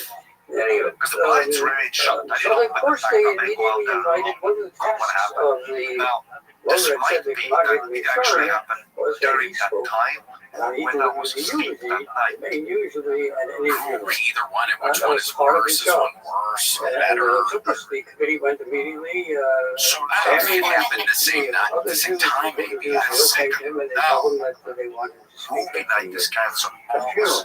Balls He of the initially boys is refused. canceled. Well, that's Because sad. remember, this was You the can't let first stuff like that affect your Yeah, life. so- in No. Vilna So now, what agitating this guy for does, showing the changes sober brain, in social I need policy, the lights. I need changes the in lights open. educational They shut down all the institutions, lights in the house, so you don't see me programs, sitting and so by the on window that he with felt my were laptop necessary and my kitchen knife. to I sit by the somehow window and I look at the advance street. And on my laptop, their I status start going through back Russia, because this is in an particular. Airbnb This that I'm was renting out. 1795 on, In my head, through the 19th century, Vilna is part of the Russian East here. Empire. I look into the owner's background. Well, they Because he had a came weird back name, and I with go, this their guy's an other Albanian. rabbis, all important people, Oh, I all have to telling sit him, down. we're very sorry, but Because the guy gave you're me a great a member discount of with the our house. community. We My, pay you. this is what my brain is thinking at this This moment. is your There's job. a hit down And for this guy you who have to owns do this house. And he goes, realize it was a I'm difficult Albanian, I'll just situation. get He had another no choice. European asshole with an accent. The He two would. black guys scope it out. If I'm there, they hear the accent, they go back to the And boss. nothing is The guy's impossible there for rabbis for if the you don't know that They yet. throw the open as the rock, just to let me know wise and they're clever. about Like to a come in warning. here, tie me And down, the and rabbis the using asshole's their like, skills break to deal! have east You and know, west. And, so now, they're cutting me off left and by he's left. very good Where at is it. he? Where is he? And I'm This with my guy, accent trying to explain. I'm a stand-up comedian. They go, oh, you young think and this is funny? age, but there's no possibility of both. Yeah, for sure. Well, that's not what's happening, right? And Googling the we owner. have this He's actually a nice guy. opening Turns out line I just look into his Facebook. I Yeshayahu, look at the previous guests the who book have of left Isaiah, reviews. Shaggy Maybe there's a Abad, previous the guest. Amy, some Yeah, other. who was also like in the Colombian mafia. Side, And they think no now one I'm takes the guy. Anything turn up when you looked up the other guests? righteous name is Nothing. Harris. Everything positive. And no one Cool. takes it to heart. Cool. And all those precedent that So you those 2 listen nights to for the $400 a night were pretty. And then you had to pay for that both window. the traditionalists No. and the Okay. Of Mesquite. course, Maybe I thought it was like an Airbnb scam, like, oh, you broke it. This person Oh no, just it was such died. a nice house. And the owner was actually shocked that it happened to, or it was just. Sitting outside with this What you were thinking it was. At any rate, You're getting, well, you'll be safe. I wanted So to it's like my head entertain while I'm you. sitting on my laptop. There's a It's been heat a down. rough year for us in Lithuania. Well, it'll be better, and it's not. I don't think there's a handout for you. So remember that, And okay? he listed each one. And this one Ari, was from thank you so much Shelter, for one being was from on Kovna, the podcast and one today. was from Shadley. Thank you. Yeah, All sorry if I famous talked too much. rabbis. Yeah, no, oh my gosh, it was a lot of fun. Yeah, Casey has been on the road a And bunch after about years, so thank you so much. Thank you. It was so much fun. The last time we did it, the next guest you had on was the Black I would say Keys. 10, That was pretty 15 wild. minute you Yeah. It was and the next guest were the Black Keys. That's right. I know those guys are really I think I nice. see where this is For going. sure. We got this guy from the other ship doing spots. And then we have the Black Keys. yeah, he said, Well, Johnny Depp. he is coming in a couple weeks. We're actually getting him on. Hey Ari, thank you for coming on the podcast. The next week we have another baby source, as many do to this day. Buble. Mila, Communication with Vanessa, Yeah, Ari, thanks so much, man. You're so funny, William. I really love watching your Tony. Well, thank you, Mark. You're hilarious as You're well. here from us entirely, forever, and so on and so forth. And I love when you come back from the road and you That are was upset the and then you tell a story about what happened in the show. incredible. Now, by the way, how do I know I love that. after I tell you this story? A lot of that. Because all those who are I love that there's some woman out there who went to see comedy and then William was just yelling at her. You and we have 4 or 5 Yeah, different that's I all have that to tell seems you like that for him that happens. the I accounts don't have know why slight it happens. differences. Yeah, I've lost it in Miami a couple times. when you and Chad Daniels were at each other, I was losing my mind. Oh yeah, when he made fun of how I talked. Yeah, and you went straight to the jugular. I love it. Yeah, that was fun. Present at the Okay, Ari. Well, where can people find GOS? the probably in the great synagogue or villa, which is where Did you see that? you That's Very very fun. fast. Though. How'd you even do that? as they made It's their because way my mouth to is so the powerful. cemeteries that the Christians buried. Put a foot in there. It's ARIMATTI comedy on One of the Instagram. That's my greatest of only all thing. of us On my website is 10 years old. Don't worry a about great it. praise Instagram and is my spot. a And Ari Mani or a Estonian beyond comedian what on they are YouTube. If you put against that, her you'll and find my became the channel. leader of the It's slowly Muslims, building. especially I'm slowly putting up so his clips. name was Hell yeah. People are laughing and having a so good this could time. not have been Love that. Sounds good. All right. Nice to see you, dude. And then we have our. Gotta give some shouts out to the mercenaries. We're still having problems with the drum sorters, but we got Anthony Hip Flask Wilkinson. That's a change in name a little bit. Anthony Art of Shrugging. Ashley Belfield. Big rig. About 45. I think he drives a big rig. That's a fun one. That's a funny one. Corbin John. Angel Fox looks in a fly. Message me last one. Dang, Destiny Award.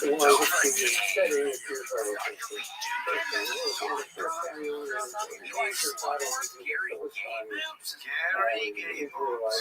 He does. I think he's the guy who signed the Woods of Snatch. It could be Gary Gables who was in there. Krantz, Blueberry Crumble. That's his name. Yeah, the Blueberry Crumble. Jay Dizzy, Jimmy J, Joe Guy, and we love your videos. Josiah, Justin Threckle, Dr. Threckle's Kid, Captain Chaos, Kill Tony Facebook. Oh my gosh, Kyle Heath, Larry, my papa, Rachel McDonald, Shinny Shane. And Larry had a giant remark that do not look like. I Yes, I know, know. but I still say it. Sarah. Shivas, Orange Gaming Crooner, Megan the Freak, Tweak the Freak, Vicious, McFisty, White Magic, William Kieran, William Ruby Joel. Very cool. Very cool. Very cool, y'all. Very cool stuff. Thank you for watching.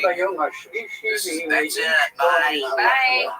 Thanks for joining us for this week's episode of the William Montgomery Show. Send your questions, artwork, and manifestos to WilliamMontgomeryShow@gmail.com. And make sure to leave William a voicemail at 737-471-4098. Never miss an episode of the William Montgomery Show by subscribing to the William Montgomery Show channel on YouTube and anywhere podcasts are sold. And make sure to show your support for the show and join our scrappy crew of child soldiers, bounty hunters, and mercenaries. Patreon.com/The William Montgomery Show. Check out William online at William.F.Montgomery on Instagram. For more William Montgomery, check out Kill Tony on YouTube and check him out live at the Comedy Mothership in Austin, Texas every month. Find more of me, Casey Rocket, at Patreon.com/Casey Rocket. Follow me on Instagram at Casey Rocket. This episode of the William Montgomery Show is recorded at the Morgan Tech Studios right here in the heart of Austin. The William Montgomery Show is produced by William Montgomery and recorded TX. The anthem is sung by William Montgomery. The drums are sung by William Montgomery. And the words are sung by William Montgomery. Thanks for joining us. See you next time. Jews, Israelites were fleeing in all directions. The God made harbin off and many Jews died. Many Israelites died in this battle. And by the way, the gun, the other time, Recorded live in Austin, Texas, USA. It's the William Montgomery Show. Starring William Montgomery. Just watch the entire music. And that's why As always, William is joined by the lovely Eric. Primary, secondary. I'm Casey Rocket. Down here he is, the big red machine, William Montgomery. I mean, the guy, I just looked it up, it looked like he looked crazy. I just looked it up. Did you notice what the guy looked like? Maybe nice, and I don't know if we've said the name of the thing now, but maybe we shouldn't say it, but he looked scary, and I just think, I don't even know. I don't even know what the deal is with this. We've never had a cross-promotional kind of thing. I mean, we wanted a cross-promotional thing with the beverage company. Yeah, with Kenny Florence. They would, yes, which looks like your name is Kenny Florence. Or the radio or what have you. But yes, we're just, we're going to just today. Pretty much. We're taking a stand, man. We're standing up.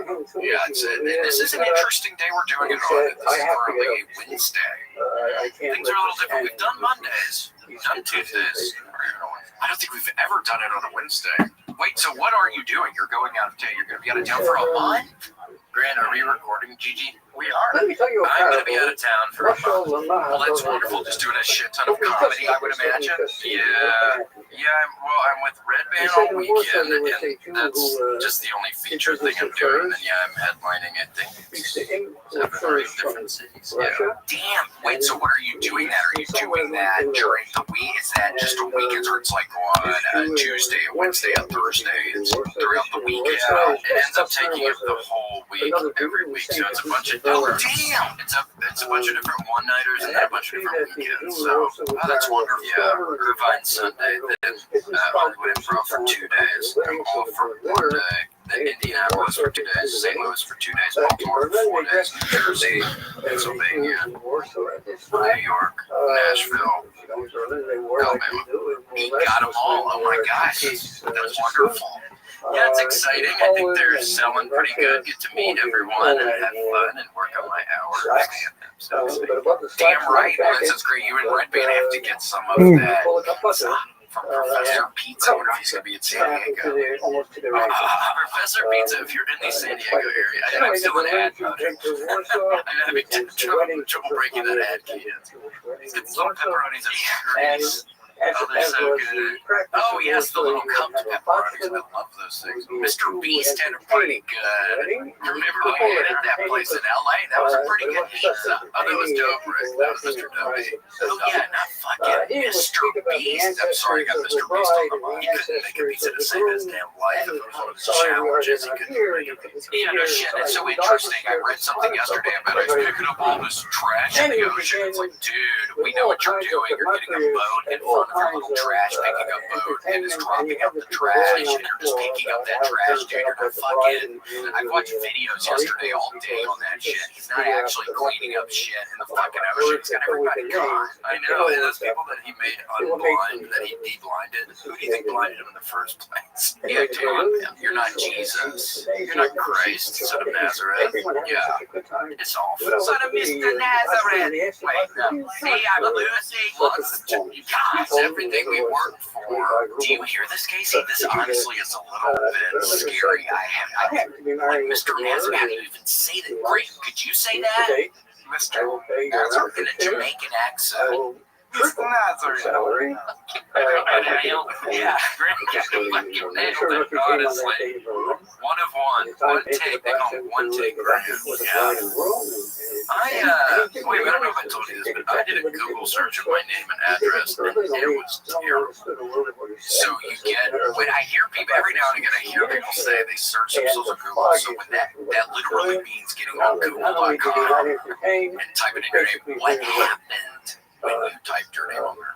Well, there are all sorts of companies claiming to have my details for sale. It was horrifying. They had a little picture of me in the bathtub. They had a picture of me in the kitchen from the little game of my microwave, which I did not know was active. I thought I had a piece of tape. How were you? What were you wearing? Anything embarrassing, or was it kind of go right down? Oh, I got your ass in a nightgown. Got me in my Sunday best. I'm making a grilled cheese at 2 or 3 in the morning with hot tomato soup. Ooh, that is the combo. Good for a headache. Good for a headache. Good for the disposition. I have, what do you call it? Diabetes. Oh yes, diabetes. And I have melancholy. So.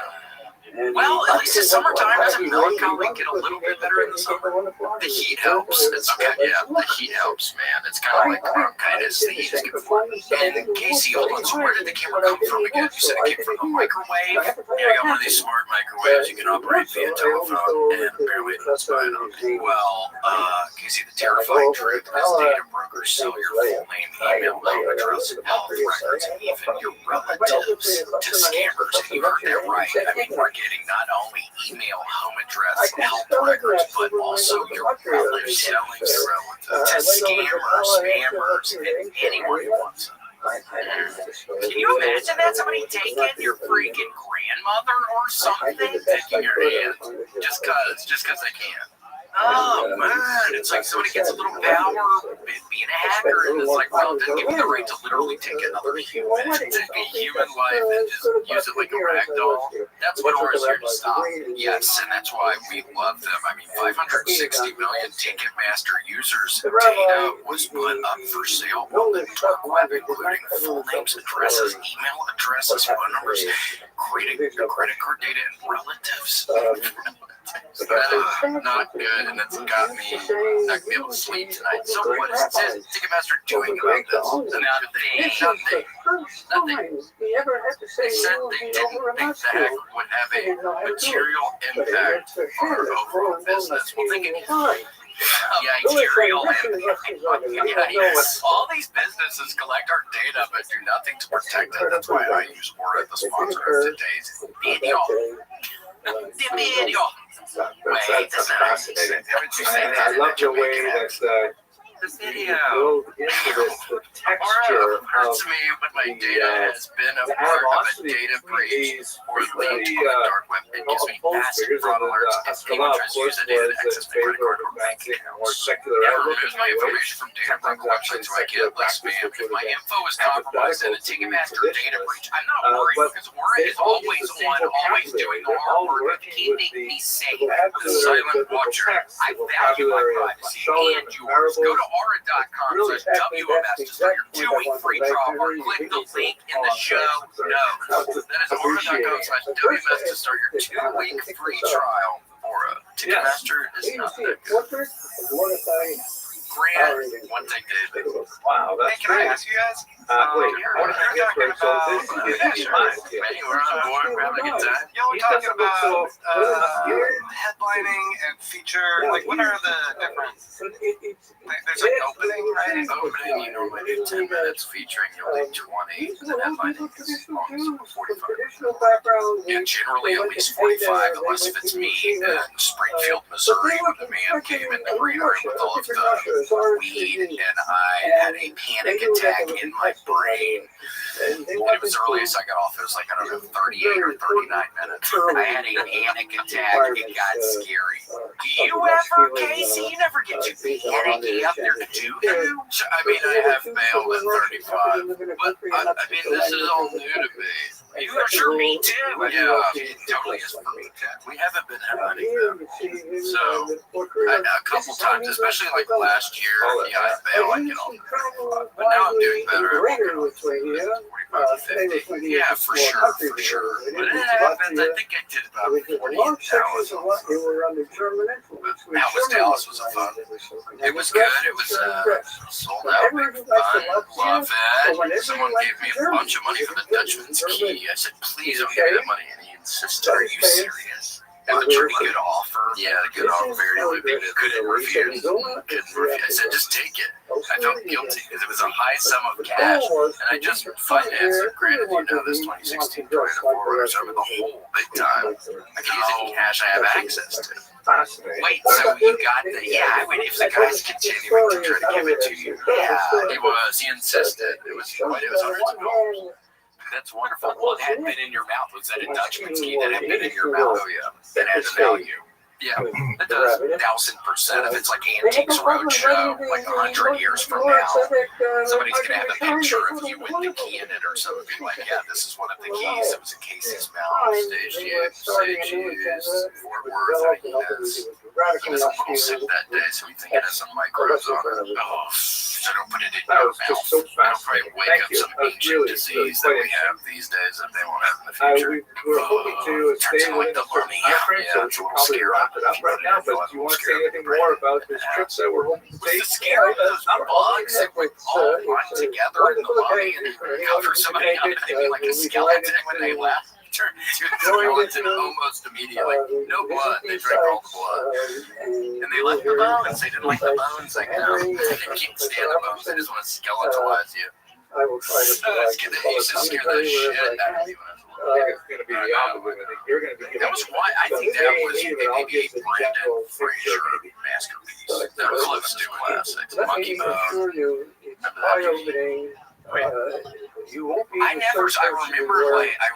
that, but I never saw it. Monkey Bone wasn't good. I never saw it. I did see the one blast from the That's past. amazing. One Is that last what it was question. called? Where they're in How the many bunker? times have you And the toured bomb this goes off and they region? live in the bunker for 20 years or something. Yes, and they tell their kids it's like the Probably 50s more or in something. Poland Yeah. than in Lithuania, Monkey but I would bomb. What was it say, about? He gets a monkey disease or something? just to give you With Chris a very Kata. quick question. Chris I visited Kata. many See, it's like countries how you say when I was Katan. still on I don't know. school. Kata. It goes Is back that to Chris the Katan? 50s and 60s as a Kata. teenager.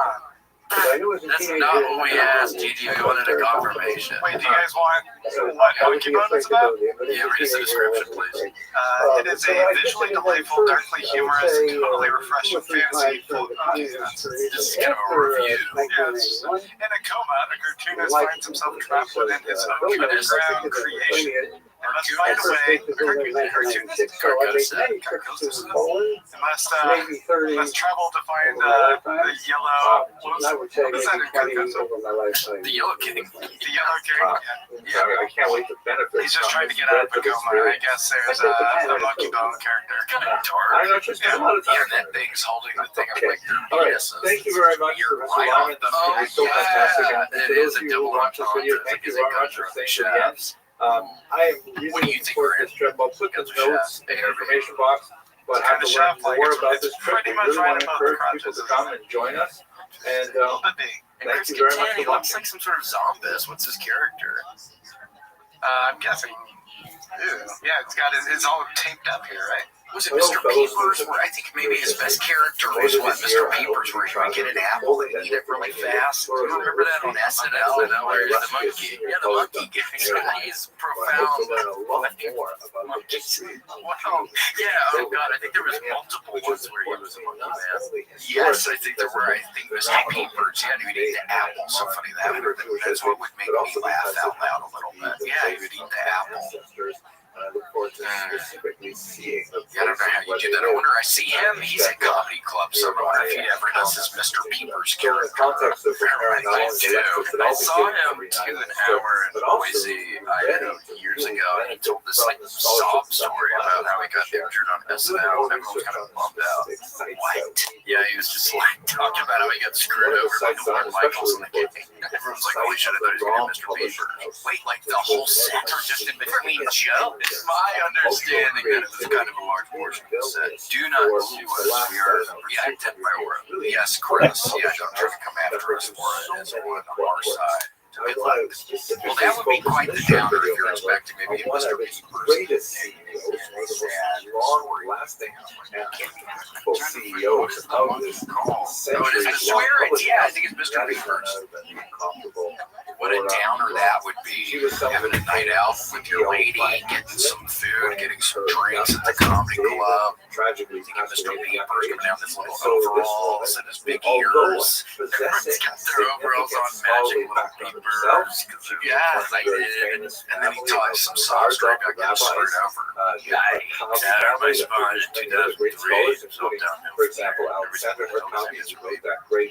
And I wonder what he was doing on a ladder, or how he hurt his spine on SNL. I wonder how that happened. I remember he was in a chair during the sketch, and he got knocked over backwards, and it like broke his spine. And he was all upset that they made him keep working. Yikes! He said there was nothing in place to protect actors at that time. She How was am I born supposed to be in funny with a broken 1831, and I spine? mentioned a little bit about her family background. She was apparently an educated woman. Despite the noisy mayhem in the Actually crowd. contributed to the film The Shots Somebody itself. got Farrell. And she What's up, died buddy? in How are you?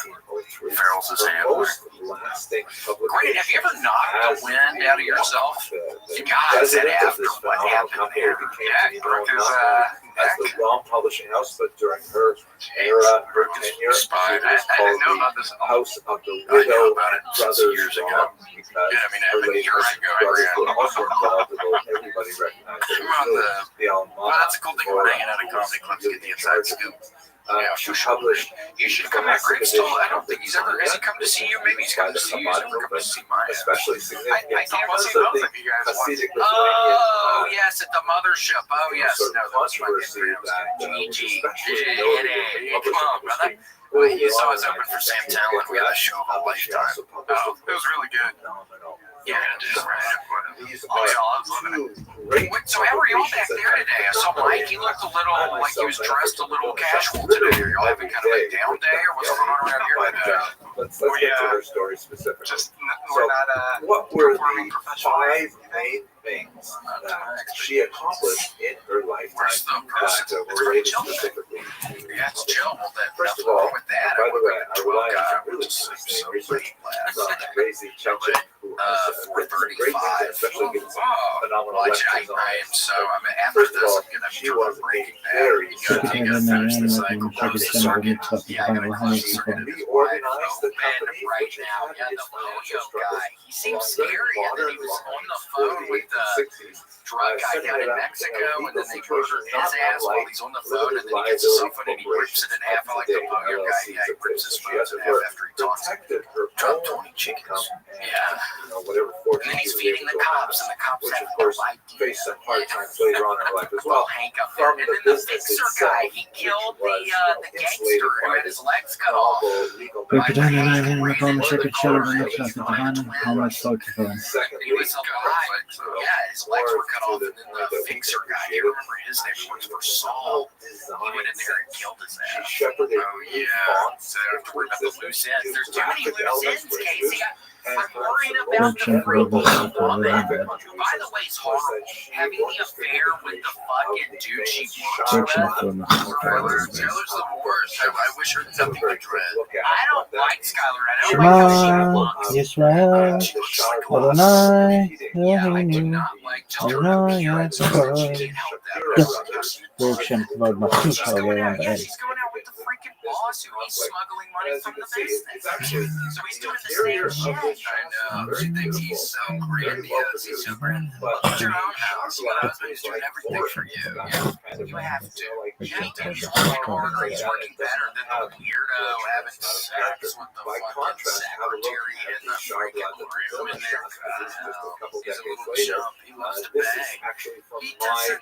printing from the 1990s, and you can see Oh my it's the gosh. same Yeah, version like that they're was used similar in enough. the Are they original related? Roman shots, because it is really so Just looks beautiful. so much like Borrowing the photo from of these kind of neoclassical elements of pillars and things like I that, never which are liked Skylar. I typically think that used she, actually in she's a synagogue architecture. drag. Yeah, I don't like her at all. And then when she tells freaking these pillars Walt and that these she was like, entranceway yeah, fuck into the my Aron boss. Kodesh, Like right before they eat dinner with the freaking sweet little you can handicap see boy. it has the top, With their little handicap boy, they the adopted lions, from which sex. the one Gosh, on and then the he left sets is up the frowning, website, and then everybody starts giving money, and the little boy thinks it's because of him. But he doesn't have to know.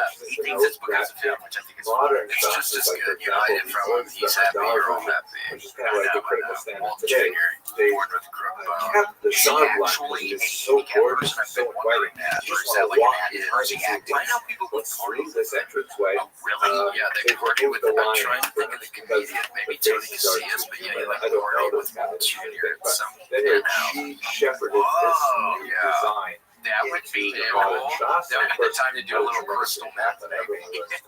Some of that blue crystal meth he's hooked. Yeah, they're all method on that set. So they're all doing fucking crystal. Gosh, yeah, that's probably the only time instead of Breaking Bad I would have been doing it that shitty time. What am I talking about? What am I talking about? It's okay. I'm sorry. It just still makes you want to take a letters placed into a big box. I know. Last night there was a scene with the turtle. I don't know that turtle. That's another show. That's not Entourage. Yeah, I never even saw it. Did you see Entourage? I didn't see it, but I know one of those. I think Turtle What was do you do one with of it? Well, those. a certain amount we anticipate you're not going to publish this book Turtle anymore. lives in You take it Austin, all and he hasn't apart. been on the podcast. We got to get Turtle on rather the than podcast. storing I got to watch that show. I've never seen the show. So I don't know if I like him or not. Yeah, maybe we don't purchase need newspaper fuck. for every book you Maybe publish. it's Turtle You know, the bad that's guy just Grant. way too expensive. No, he's the new driver. type of principle. So you watched Entourage? Yeah, I've seen That always a certain kind of person that watched Entourage. That was that pressed with the letters. Gross. Fuzzy Killsy loves it. It's huge in motherships. When Turtle shows up, the whole club shuts down. Yeah. Well, good to know. I can early on. So that's Turtle right there. In the cost, the big upfront cost and investment. Keep your eyes But out. then afterwards, Did you like him, Grant, in the show? Yeah, for Aaron's fourth his item, character. I think, is especially Yeah, which you like, fascinating it does a good because job. What do you like most about Entourage? Why should Casey not see it? Yeah, and 5 words describe what you like. Man, I watched it back in college. I Drop think the I liked price of her I always comic did back in dramatically. college. She said, no, that's the price. I didn't realize I had the 5 word limit when I started. Use that money As soon as I said, in the Well, there you go. That's my review.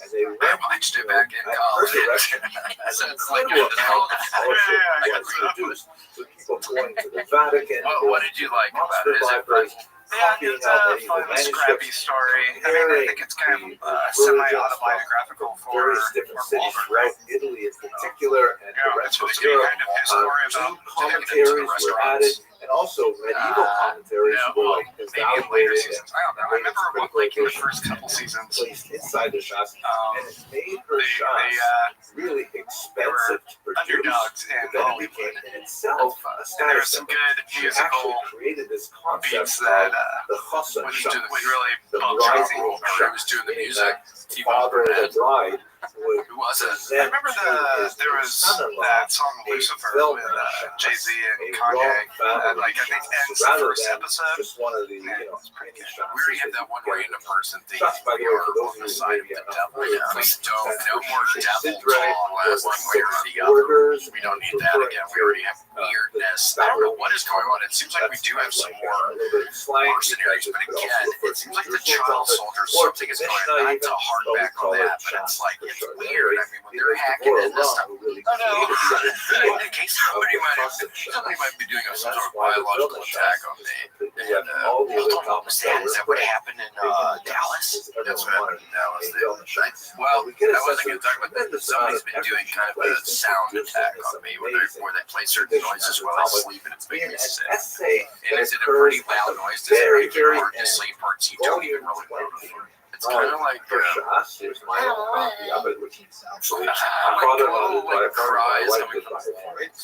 This Gosh. is fact they needed. Well, I'm so sorry. I mean, that seems bad. That seems like I wish you go to sleep. When you get to sleep last night, just my love. There's this Well, I've been letter exhausted because here. the EDG attacks have been sort of draining my immune system. called Actually, it's been really early. I went to bed at like which 1:30. Oh my gosh. Yeah, I went to bed super, super early. I was really exhausted. When did you wake up? they You have a good actually sleep? have Yes, been I'm authored That's a really good. Get rid of maybe some Laura cheese. Rom herself. Oh my We know that gosh, she I love it. had So what are those, like, scholarly correspondence with many scrambled other with some cheese important in it? figures. Scrambled with a little bit of This milk and cheese. letter, Once you which turn goes it on around, for a it's few tons of pages, accessories on it. is She doesn't like signed when I put tons by of the accessories. widow and brothers How Rom. come, like the But most sodium likely or it was something? the Yeah, widow she just Rom says it doesn't herself need it. I spent this time making was it the for you. principal author.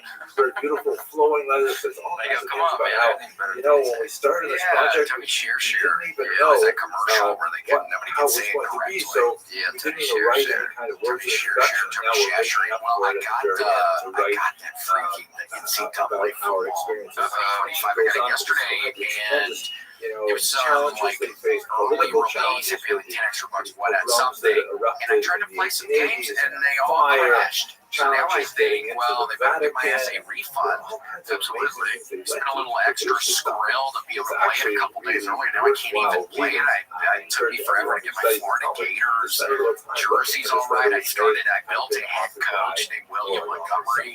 But one last Does he look like you? about her activity. No, there's nobody with red hair. That is my big gripe, Casey. I don't know why I'm thinking of this. That is my biggest gripe with NCAA football 2025. When you are creating somebody who cannot, there's not a red-headed person. There's, I swear to God, 3,000 different people. Maybe I'm doing something wrong. I could be doing something wrong, but I scrolled through all of them. It took 10 minutes, and there was no redheaded. That's insane because there's a lot of redheaded football players, and you don't. Yeah, I don't know. It's underrepresented little letter which occurs part of society. right at the They're beginning a minority edition to the end. To create so much so that you're complete. You could probably sue them for that. And here is 1,000%. a letter. Yeah, I made William Montgomery Right at the the beginning, head coach the for widow Marshall. brothers I Rom. have an air raid style offense, and then I get to that. I swear to God, I spent 2 hours Starting yesterday like setting all this shit up. And then I play the first game, and I don't even really know how to play it. I end up turning it off. I'm like, oh, fuck. I do know how to play. Frustrated.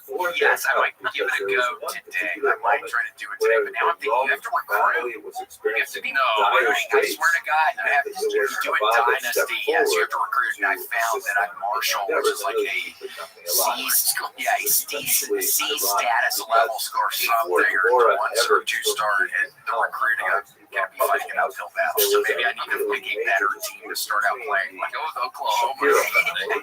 It's a powerhouse. I know. I've made a mistake. It's an uphill battle. You're gonna have to go to local school. So how do you recruit? What, do you send people letters? Yeah, this thing pops up, and then like in between each week, like the schedule goes by each week. It goes by, and then the recruiting thing goes up, and it's the people interested in you, it's the spots you need and everything. It's wild. I know. It's kind of crazy, and there's also one where you can just play as a player, which that can maybe be more fun than being a coach. Probably. There's a lot that goes into being a coach. Grant, you know that you used to coach at Seton Hall. 100%. Did you like it at Seton Hall, by the way? Because we've never really asked you about it. I think it's kind of cold there, doesn't it? Eat a piece of pie, Grant? Just a nice little blueberry crumble. Okay, I can get that. You brought that Ultimately, one of the wrong predecessors. Casey, how did you know he was eating a piece of pie? I heard in his voice that he had a big piece of fucking pastry in his mouth, like a little galoosh. Little garland. So it's a little more low-key around here, and you start eating pie. I did not know myself. Casual Wednesday? This is a note. You're not going to fill us in about Seton Hall, or you just cold. It's very cold. It's a little unpleasant. It's so much more to say. I would love for you to join me on this amazing trip to Poland. Yeah, and when are you going to invite us? Once again, we're going to be hearing from the incredible Dr. Schneider. Give us a tour of the campus. We'd love to see Seton Hall as well. Scholars. You're probably allowed to any of the games still, aren't you? I'm looking forward to speaking, and I'm looking forward especially to the coaching staff. Just have a bunch of the polos and stuff with the insignia. I've got a few lying around. That's cool. Are you going to coach your daughters, do you think? On this trip. I don't know if they'll make the team, but I mean, times are changing. They could be a kicker. Yeah, maybe. Well, if you get them started early, I mean, are they playing soccer? Are they playing football or anything now? I have to say, Really aren't. Although I don't feel like of my work Texas is a kind of, I don't feel like they play or yet or any sport. No, not outdoor sports. So many important civilizations. Yeah, like indoor gymnastics. Really getting a sense of the. Well, that is an uneven bar. I think that's kind of dangerous. I always steer clear of gymnastics to see them get hurt. This summer is going to be absolutely Let's see. How about you attach some resistance bands to their legs so they can start kicking? Thought of that. Oh, is that yourself unringing? Is the alcohol, What was that? Who's calling? I'm going back on these recruiting. Yeah, you can't go back on mute. We'll come out there and drag your ass in here. We're dying to talk to you. All right, fair enough. This is yeah, I do think that is a good idea. The rubber bands on the legs. To start, the resistance bands. Yeah, I think they call them. Weak legs right now. Not for you, dumbass. You're too old to play. No, not me. Yeah, they mess your they have a tremendous senior scholar. Well, they're still young. Absolutely genius. And, you know, we speak about the Vilna Gaon. Yeah, man, with the brand, you know we're kidding. You don't have to be weird to us right now. I mean, it's a Wednesday. It's a day where we're pretty much never here. Looking forward to spending this time. We'll be teaching lectures on this trip. So in the context of preparing myself for this trip, I'm going back over How long were you a coach then? Come on, tell us everything. It really was only like half a semester. History that we're going to be exploring. What happened? I'd like to share with you now. I'm not really at liberty to discuss it. I heard you're not going to of the Jews of Poland. Is that what happened? I know way too much about it. Hello and It's on welcome your to Wikipedia. Jewish Tell me to History take it Now. down. Today we're going to look Yeah, if you at Google your name, the first thing that comes up is Grand Davis Seton Hall. Entire Eastern European Some Jewish fast population, exit or but something. I Poland think it's is the first article I central saw. and memorable other Yeah, countries Davis that we're rides looking into the at. sunset. Let's Yeah, talk it was about the the Seton origins of executive. I Polish think. Jews. So when I You say need one Poland, of the Aura. I'm You need an really Aura using the term subscription. You somewhat can probably get anachronistically get all because that stuff the off region as a offline whole about you. was Because I know dominated by it's probably a something thing you called don't the think about a lot often, but Polish-Lithuanian just know others Commonwealth. would You see in think this about map, it. I didn't know which has anyone was looking the up. borders of the Commonwealth as of you'd the be year surprised, 'cause I 1618, did. but superimposed Yeah, I mean, I have. contemporary I did. political I boundaries to will. get a sense of where it was. You It did was this not. massive territory. Poland was You at didn't sort come to of like bingo with us the last night. You southwestern missed core Vegas. of it, but after this dynastic Yeah, and union it's going to with Destiny. Lithuania, Well, you the didn't spread invite us was to a Destiny. Yeah, massive Like, area, invites are going almost both ways, huh? stretching from broke the this Baltic thing. Sea to the Black Sea, Oh, well I circled into that too. That's all European right. Russia, They're gonna come fix up. down People want to see into you. the Central European countries as well. I don't And know. so We're going to the fix it. People want to see you do theory it. that No I'm one wants discussing to today show does people what you're not wearing really today. apply, strictly speaking, to Poland as we understand it by 21st century boundaries, Yeah, come but to this larger entity, which includes, he's of getting course, up. He's Ukraine getting up. and Yeah, Belarus bingo. and Lithuania, Bingo was where fun last there's year. very, very Won large $500. entities Won residing. The $500. southern part of Latvia is also very important because it was part of the Well, Russian after Pale of tax, they settlement, take which we'll tax get out. to in I a busted few it. lectures from now. But at any rate, where It's did the busted. Jews come from in I this guess it wasn't region, as hard as I which thought. became the dominant Well, center grand. of Thanks, Jay. the world Jewish That was a sweet. He population? did that in a sweet kind of way too.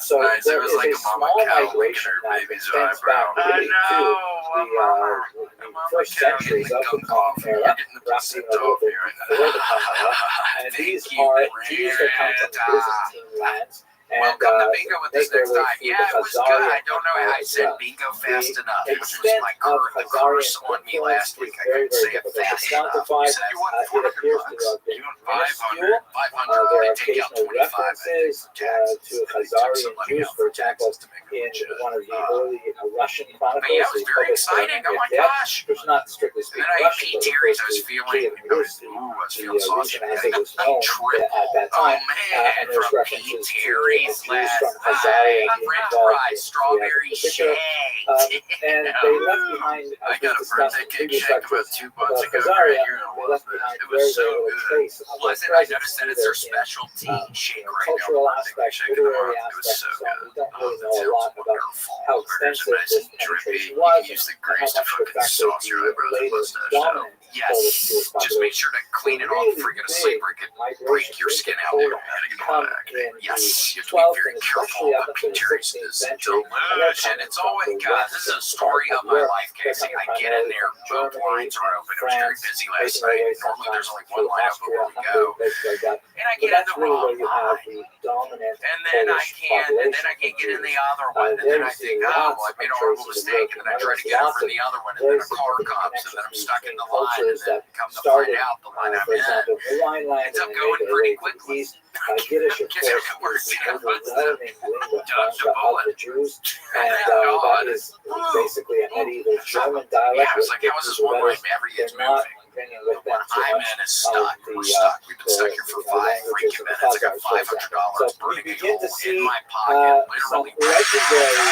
elements of the appearance in the region, and really at the 8th and 9th century, but it really begins to coalesce I want around to be one of 10th those and guys that 11th every time centuries. I want to And scratch one off, of I the use things it that to buy we see more them do, scratch for offs. example, The in the very never early ending period, is scratch that off Jews list. are serving as 1000%. royal I think interns, ultimately meaning that's how you make money. money. Here, have a Like look gambling at is never these giving cards. I up mean, because I think a lot literally of people say you making need to money, give up. Maybe if producing you get money, like a scratch or you win things some to money, use stop as money, there. not You're necessarily never making going to do money that for again. themselves, But I which I'm think sure you can goes hand in hand with it. polar But opposite. You can have some of the steady earliest passive coins income. in the That's what Polish passive Lithuanian income Commonwealth is. Yes. are actually And written you can, with where do you go Hebrew up to the $5 characters. one You or see the a few $10 one? Because at some stencils point of it is a several of them. little Here's a better view economically of one difficult that has just to be getting the them. So it's term almost like when you stop at 5 or Rushka 10 or Taro, or Nashka Taro, which me is personally, clearly I do 5 because I had a terrible experience where I smoked too much spice when I was 16. I was on a date with a girl and I got stuck in a chocolate, but I spent all the money in my pocket on scratch off my why would early I Polish didn't have any money to buy her a nobles slush kings puppy. She was make really upset. coins with Damn, Hebrew man, I do letters? miss slush It puppies. speaks most likely to the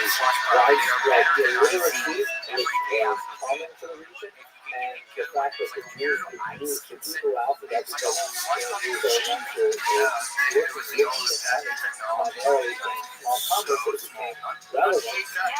We'll have a lot more to say about this. We should actually talk a little bit about the economic basis of Polish Jewry, but for the time being, this is just some of the archaeological evidence of the early settlement from about the 10th century onwards.